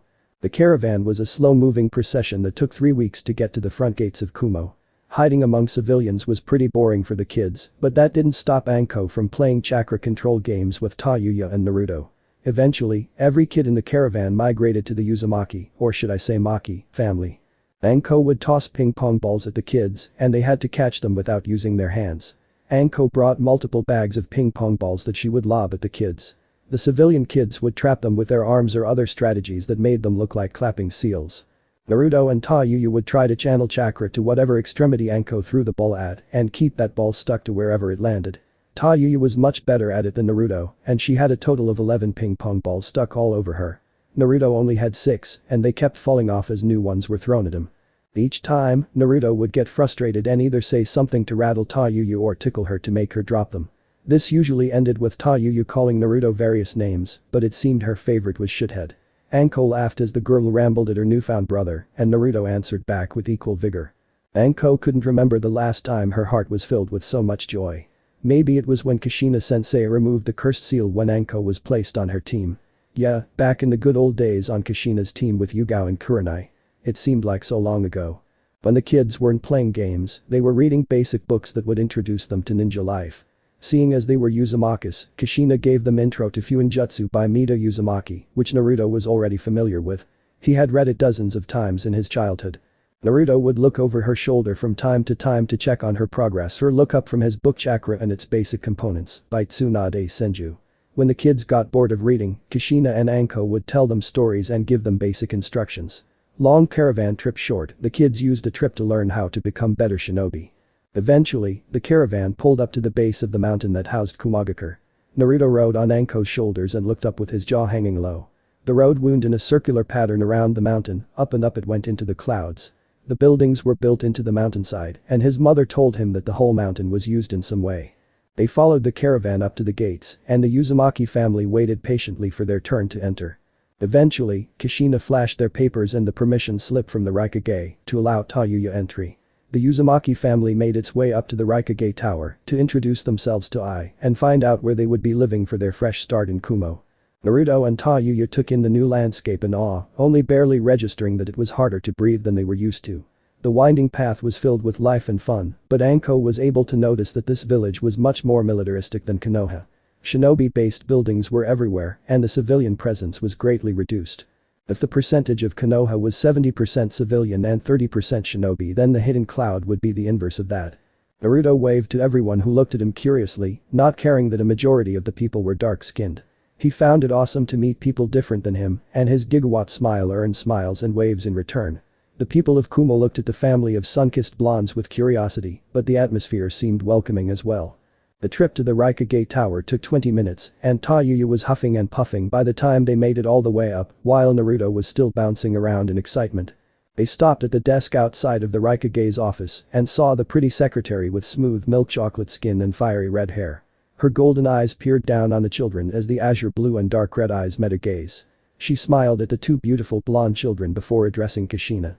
"Lady Shina, it is good to see you again. I will notify the Raikage that you are here, but you will need to wait to enter until B and Ujito come." "No problem, Carrie-san. Mind if I ask you a question? I noticed something familiar in your chakra signature. Do you know if you had any Uzumaki in your family line?" Kushina responded cheerfully. Carrie's eyes widened at that, and she seemed to think before responding. "I am sorry, Shina-sama, I do not know. I was orphaned in the last war before I really had the chance to get to know my parents or my lineage." An apologetic look fixed itself on Kushina's face. "I am sorry, Carrie-chan. What if I told you that I have a seal that could identify if you have any Uzumaki blood?" Carrie's eyes lit up at the suggestion. "Really? That easy?" Kushina nodded while her family looked on gaping. "Funk yeah. Let's do it." Kushina chuckled at her enthusiasm before pulling the giant scroll of her back. She unrolled it to a certain point and paused once the required seal was laid out. "Okay, Carrie-chan, a little blood on your fingers, then a handprint on the center of this seal." Without hesitation, Carrie cut her index finger and smeared some blood on her thumb and other fingers before slamming it onto the seal with enthusiasm. She looked up expectantly at Kushina to see her nodding her head and beepizing the changing seal. Carrie couldn't take it anymore and let out a louder than intended, "Well." Kushina looked up from the seal and smiled at her. "Yup, as I thought. 1/4 Uzumaki from your grandmother." Tears threatened to escape from Carrie's golden orbs, that was until a loud and boisterous voice speaking in some form of rhythmic rap echoed from the hallway and into the waiting room. This seemed to snap Carrie straight out of her daze, and she put an agitated look on her face before shouting. "Damn it be. Shut your trap and cease the incessant rap." She then looked aghast and clamped both hands over her mouth. All Uzumakis laughed openly at their long-lost relative before B entered the waiting room. "Dang, Carrie, that was hot, methinks you're a rapper, even if you claim not." B's exaggerated hand gestures made the Uzumaki kids laugh, but all of the grown women looked at B incredulously. Anko spoke what all Uzumakis were feeling, "Is this guy for real?" B, the Raikage's 22-year-old younger brother, took a long moment to soak up Anko's form. His lips slowly parted into a moderate gape before his chin snapped up and a smirk plastered itself on his face. Yo, who is this little lady? She so wow, makes me wanna bring out the Hachibi." Unfortunately for the knucklehead rapper, this line also fell flat among the Uzumakis. So flat in fact that Anko burst out laughing. She bent over at the waist, slapping her knee and gasping for air. "Oh, gasp, holy shit, gasp, that was too funny," she continued to gasp for air in between bouts of laughter. He beat his head to the side as he looked at the laughing Kunoichi. He then looked to the other Uzumakis for a partial explanation of the Kunoichi's behavior, and his eyes fell on Naruto. The Hachibi didn't have to tell B, this boy was the Kyuubi Jinchuriki, but there was something more than that. The thickness of his chakra was almost equal to the biju themselves. "Hey, yo, boyo, you can call me Uncle B, I carry the Hachibi. If I am right in my mind, you carry Mr. 9. The boy shook his head vigorously in a manner that actually interrupted B's poorly constructed rap sentence. B beeped his head again, translated body language demanding an explanation from the tiny blonde. The little boy looked uncomfortable before he firmed his resolve and looked up at the giant of a man. "It is Mrs. 9, B-san." B's jaw dropped and Jaiwuki was equally stunned, he always thought that the leader of the demonic Kitsune clan was a male. Jaiwuki came from a merging of demonic clans between powerful bulls and a sort of amphibian octopus. His clans merged in order to combat the might of the Kitsune clan. Then the sage, father that he was to the Biju, summoned Jaiwuki to the human realm and imparted his chakra upon him and his siblings. That was a couple centuries ago, and Jaiwuki never knew that the Kyuubi no Kitsune was a female. He didn't even know her name that whole time because the sage was the only one she told. Meanwhile, B seemed to remain stunned in front of the Uzumakis as an internal back and forth ensued. Finally, B knelt down in front of Naruto. "My bad little man, it wasn't no part of an evil plan. If you can tell Ms. 9 that we're sorry, you can cash in a favor from the mighty killer B. We." B smiled at the youngster and held out his fist. Naruto shook off his hesitation and bumped fists with the massive, silly man. Okay, Mr. B, I will remember that. Even if your rapping falls a little flat. B ruffled Naruto's hair in appreciation of the boy's first rap. He would make a disciple yet. As the two finished their exchange, Yujito, a 13-year-old genin from Kumo and the Jinchuriki of the Nibi no Nekomata announced her presence. So, I see that this is Kumo's newest addition to its Jinchuriki ranks. Hiya, lil guy, I am Yujito Nai, and I house the Nibi no Nekomata. Naruto peeked around the massive frame of Killer Bee and saw a beautiful blonde girl with her hair done in a long ponytail that reached her mid-back. She wore the standard gear of a Kumo genin with her Hishiate sewn into her left shoulder. Her gentle purple shirt accentuated her spotless skin and chocolate brown eyes. Naruto smiled at her welcoming presence and was grateful to know somebody else who could understand him. Naruto stepped around the still kneeling frame of Bee and accepted Yujito's handshake. It is nice to meet you, Auntie Yujito, I am I am Rutomaki, and I hold Ms. 9, as Uncle B said. Yujito smiled curiously at the kid. I told her that the kid was 5, but he was significantly more developed than any 5-year-old she had ever seen. Her first guess would have been 10. She shelved those thoughts for later and asked, Auntie. Naruto shuffled in a clear display of nervousness and his eyes shot to his feet. Well, Uncle B said that he is my uncle, so I thought that would make you my auntie. Yujito didn't have the easiest childhood nor the acceptance of her whole village. According to Naruto had it worse than she did. She decided to accept the familial affection and she pulled Naruto into a hug. The Uzumaki family watched on as their youngest member made fast friends with the Jinchuriki duo. The moment was shattered as a shout came from Ai's office and Carrie ushered them into the room. Naruto walked into the room with eyes wide in amazement. The room itself was pretty standard, but two things stood out to our blonde future hero. First, the massive figure of the Yondai Raikage. Naruto was just a kid, but he could tell this man was powerful. Naruto shelved that thought as a kind smile stood out amongst the intimidating figure of Ai. The second thing that caught Naruto's attention was the view of the village that Ai had from his glass wall. The Raikage tower sat high upon the mountain and provided a stunning view of the village. Ignoring decorum, Naruto and Tayuya ran to the glass wall that looked over their new village. The kids pressed their faces to the glass in order to get the full view. The adults watched the cute childish display with smiles on their faces. Naruto felt a massive hand rest on his shoulder before he heard Ai speak. Pretty cool, isn't it? Naruto nodded his head vigorously. Think you would like to become a shinobi that protects this village? Naruto's head was a blur of up and down motion. Okay then, why don't you two join your mother so we can get this started? Kushina smiled at the display of kindness from her husband's old rival and her current leader. Thank you for your kindness and hospitality, Raikage-sama. Kushina bowed to the Raikage, and all Uzumakas followed her example. The massive mitt swished through the air. Think nothing of it, Kushina. I believe this will benefit everyone. So, you told me that Naruto is 5 years old, right? Kushina nodded at Ai's beaked eyebrow. Could you explain why he looks like he is almost 10, then? Kushina gulped.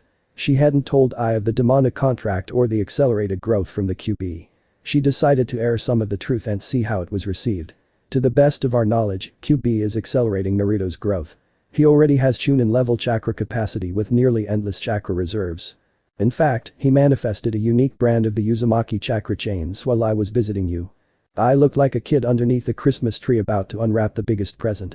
He was already excited enough to get the Uzumaki line to take root in his village. He was ecstatic to know that the boy already had an Uzumaki Kekai Genkai. How much better could this boy get? Ai steadied his voice before asking, unique. Enko stepped forward here. According to Shizune, apprentice of Tsunade, Naruto manifested chakra chains with an additional lightning element when he saved Tayuya from 3 thugs. Naruto disposed of said thugs. Anko's hesitation at reminding Naruto of the memory was palpable. Tayuya took Naruto's hand in hers and gave it a firm squeeze, which visibly relaxed the blonde's tense shoulders. Ai sighed at that, he hated when kids were dragged into the darkness of this world. I see, I am sorry you had to go through that, Naruto-kun. Want to take a fun test for me? Yes. Raikage GG. Naruto bounced with excitement as B fell over in a fit of laughter and Yujito failed to stifle a giggle. Ai sighed before he pulled something from his desk and stood up. The massive man walked in front of Naruto and got down on one knee. Kushina had her arm on Naruto's shoulder and her whole body was tensed and ready to spring into action. A calming look from Ai earned a moderate easing of her posture, but she was still a protective mother. Ai handed a piece of paper to Naruto. Okay, little guy, I want to check something really quick. Your mom told me you already know how to channel your chakra. Put this paper in between 2 fingers and channel chakra to them. Naruto looked to his mother for confirmation and then he channeled chakra into the paper after her nod. The paper sheared clean in two before one half of the sheet dampened and the other crumpled. The figurative Christmas present I was ready to open earlier blew away every expectation he had. He wanted to find Santa Claus and give him a bone-crushing hug. Kushina noticed how the Raikage recoiled in surprise before recompassing himself and realized she would have to lay out some ground rules later on. I stood up and looked directly at Kushina. That is quite the kid you have there. I know that you want to protect him and I know that you will most likely train him. What I wanted to know is if you would let him become my apprentice when he is 10. You can handle the foundational training, you can train with us when he becomes my apprentice and I will allow you unfettered access to him. I simply cannot ignore the potential this boy holds. Kushina tensed at the direct approach I was using. Truth be told, she didn't have many options. If Yuzu was to be rebuilt, she would need to acknowledge this man as her leader and Naruto was one of the conditions for the blood contract. Kushina calmed herself before linking eye contact with the ferocity of a mother and a war hero. I will allow it as long as I am given some discretion when it comes to his training and the timing of his more worldly missions. I smiled at that. Of course, Kushina, we are bound by contract and I will honor your wishes when it comes to his training. How about this little one here? I looked down at the young blonde girl. This here is Ta Yuya-chan, the girl Misachi saved in Tanzakugai. She has a unique ability as well. We have not tested her affinities yet, but I can tell you she is most likely a wind type. She was subconsciously infusing her music with a gain jutsu when Naruto met her. She uses a flute as a medium for this unique gain jutsu. She is also confirmed half-blooded Uzumaki. I knew her mother before the fall of Uzushiogakure. On that note, your secretary, Kari-chan, is a quarter-blooded Uzumaki on her mother's side. If she wishes, she will be accepted into the Kumo branch of the Uzumaki family. I beeped an eyebrow at this. It certainly would explain the fiery temper and red hair, in fact, it made perfect sense. Good to know, well welcome Ta Yuya-chan. Do you wish to be a shinobi as well? Yes, Raikage-sama. If I don't, who will protect shithead on his missions?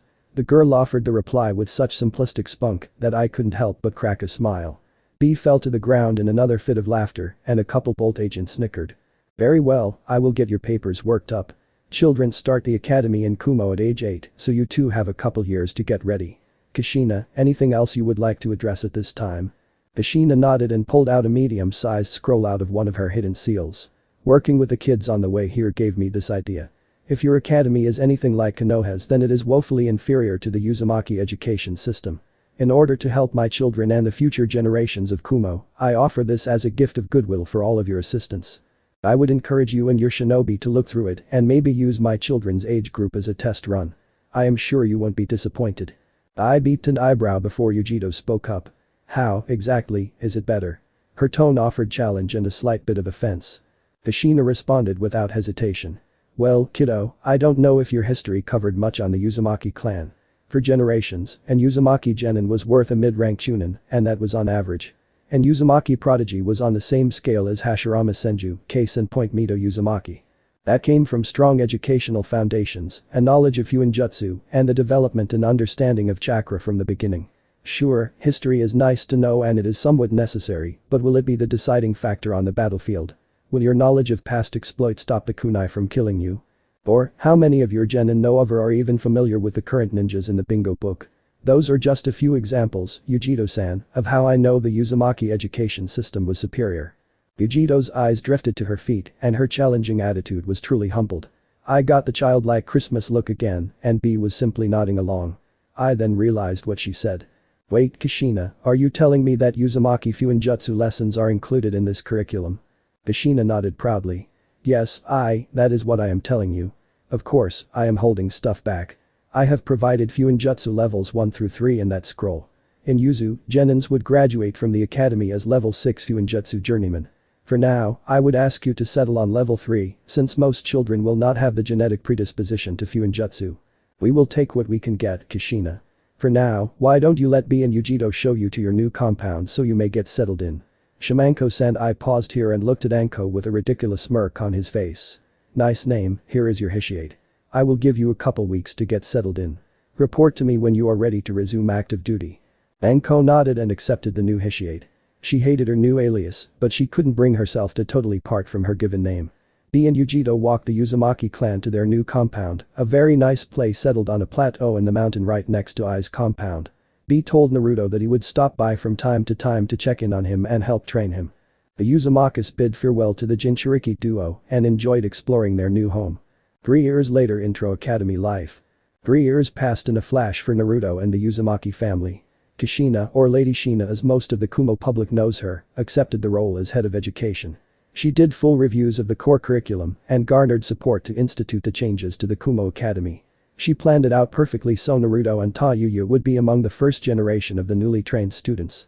She also got the council to concede on pushing the age of enlistment back from 12 to 14. She cited death rates among new genin, abysmal mission success rates among genin teams and other relevant stats to validate this change. Despite her reforms, there were still many ways for Kumo to conscript younger shinobi. Making Naruto his apprentice and Anko taking Tayuya as an apprentice would override the age of conscription.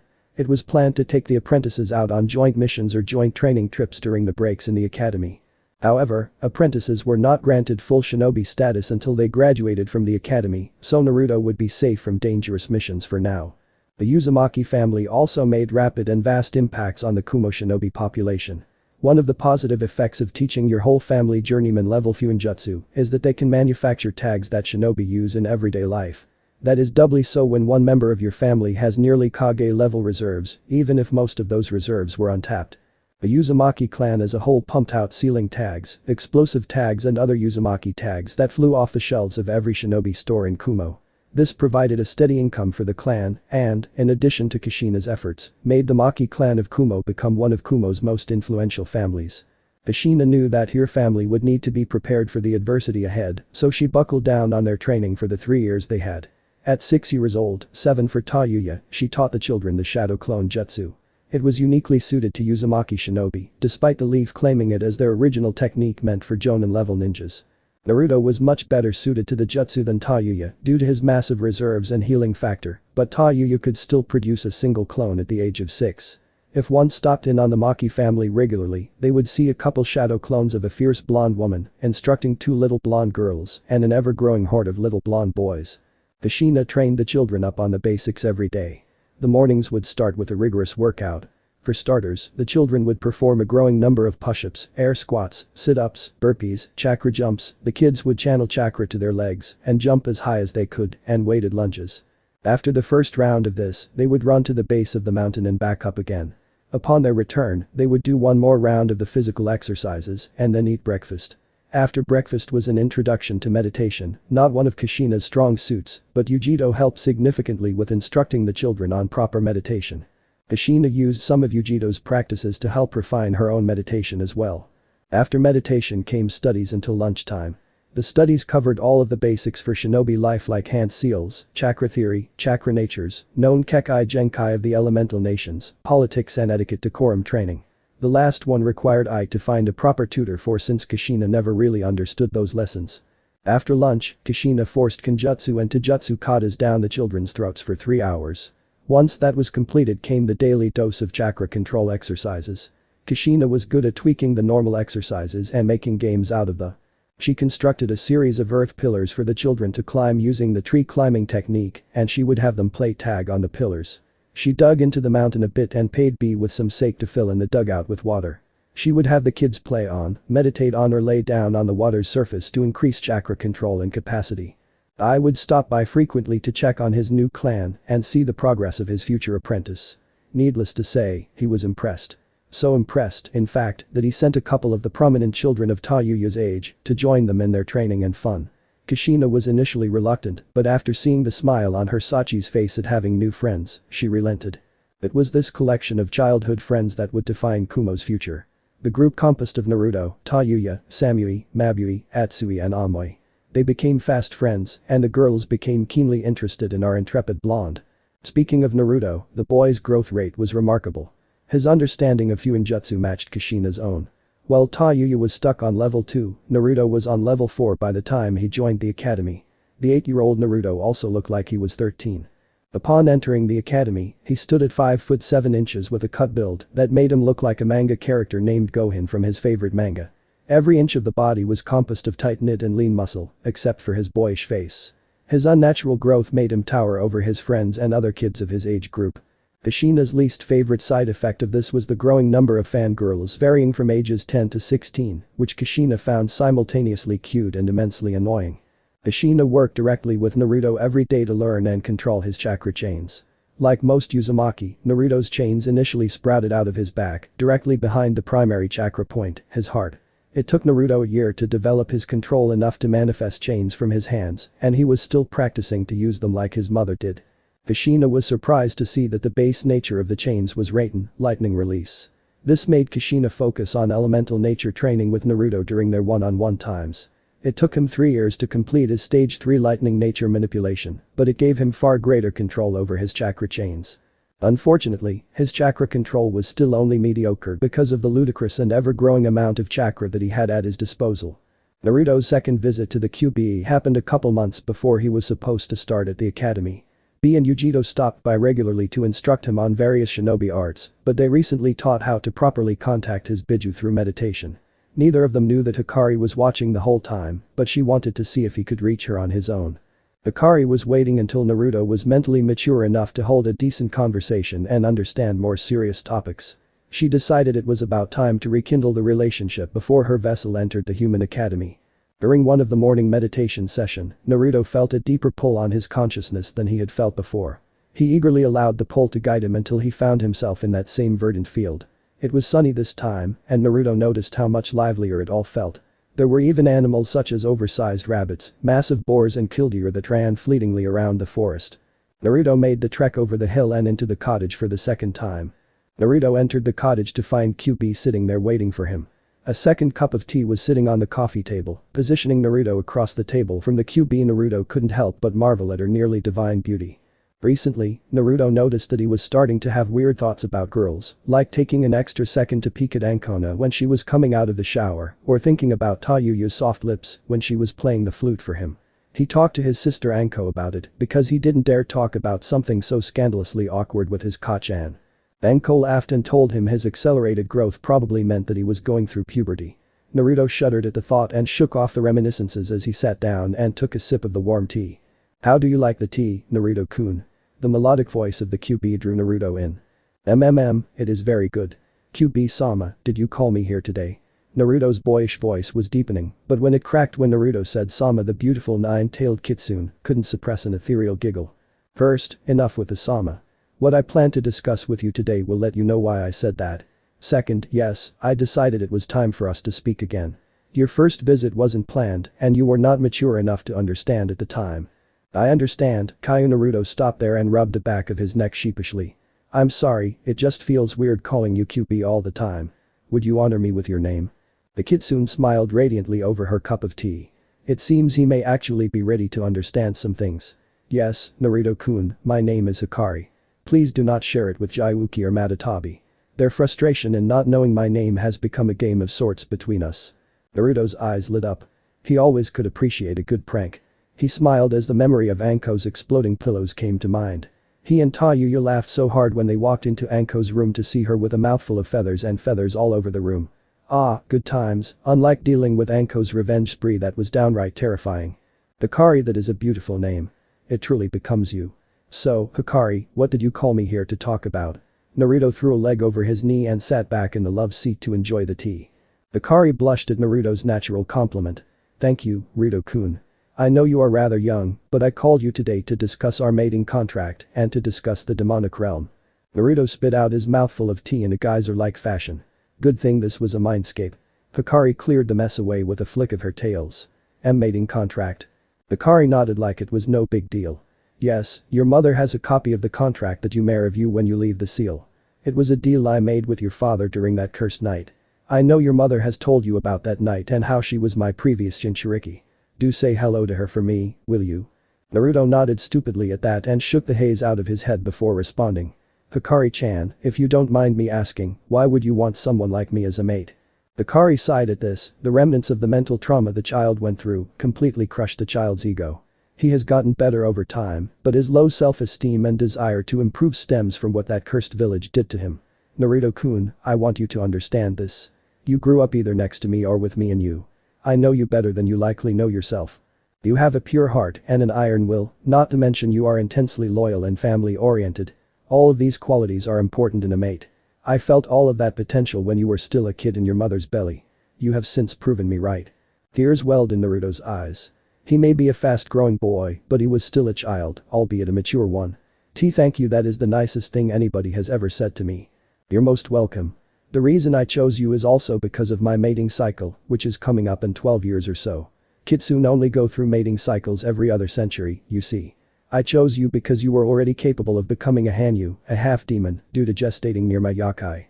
I have completed that transition over the past 8 years, which is why you have grown so fast. Naruto's eyes lit up as a key puzzle piece connected in his mind. So, is that why other Jinchuriki don't grow as fast as I do? Yes, it is doubtful that other biju, which are special demons that were augmented by the sage of the 6th path chakra, would mate with their partners. I do not even know if they are capable. Madatabi and I are the only female demons in the biju. Naruto nodded along before a question struck him. Hikari-chan, thank you for all you have done for me. You mentioned the demonic realm earlier, and I wanted to know why you didn't go back there to find a mate. Sadness flitted upon the kitsune's entrancing red eyes. Naruto almost went over to comfort her, but the look disappeared before he could move, and he got his answer. For some reason, us biju have had our link to the demonic realm severed.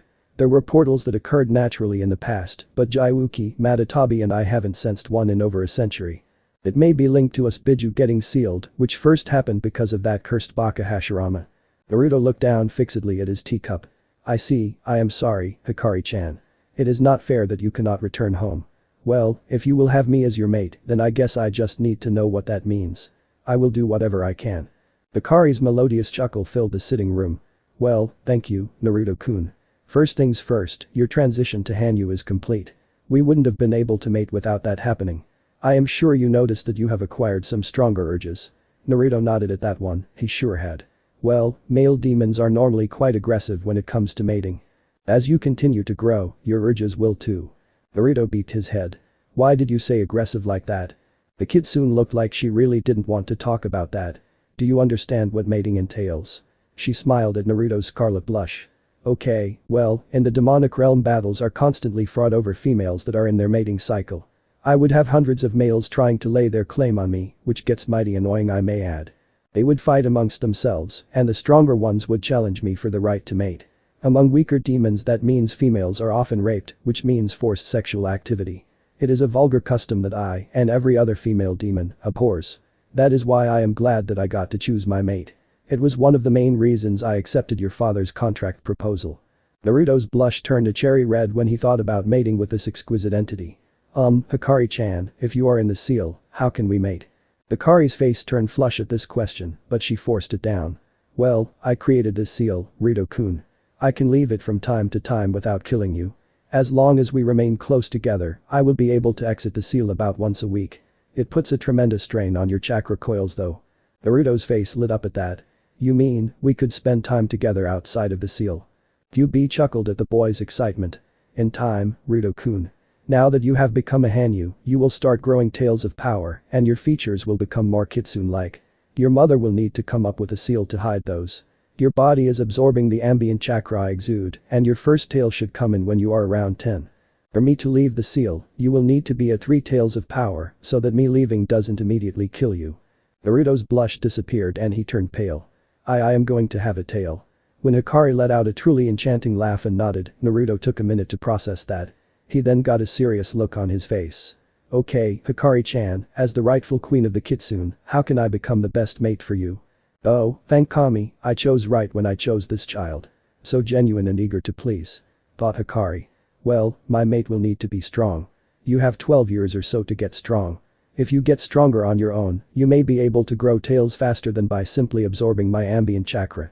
I will need a strong mate to protect my kits, Hikari's jovial tone died, and her face fell as she spoke.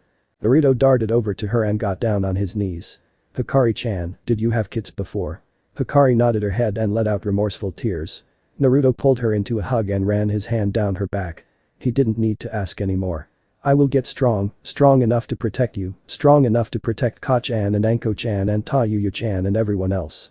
I promise you on the Uzumaki name, Hikari-chan. Hikari didn't doubt this boy, it was why she chose him. That gut feeling that the Sisters of Fate and Kami schemed together to put this child in her life. She simply rested her head on the surprisingly well-toned chest. Then she smelled something unique that took her a minute to register. Oh, Kami, the boy's body has reached sexual maturity, and those are pheromones. Kushina is so not going to be happy about this. Ah no, Naruto-kun, there is something I need to tell you about your Hanyu transition. You are going to become very aggressive and very horny as you continue to go through puberty. The longer you fight the impulses, the stronger they will get. You will need to find some way to blow off some steam. In time, maybe some of your girlfriends could help with that. Naruto beat his head and looked awkwardly at her. Hikari-chan, can't I just come into the seal and do that with you? I don't want to cheat on you, it feels dirty just thinking about it. Hikari sighed. She really should have thought the rate of growth through. There is no way she is going to have sex with an 8-year-old.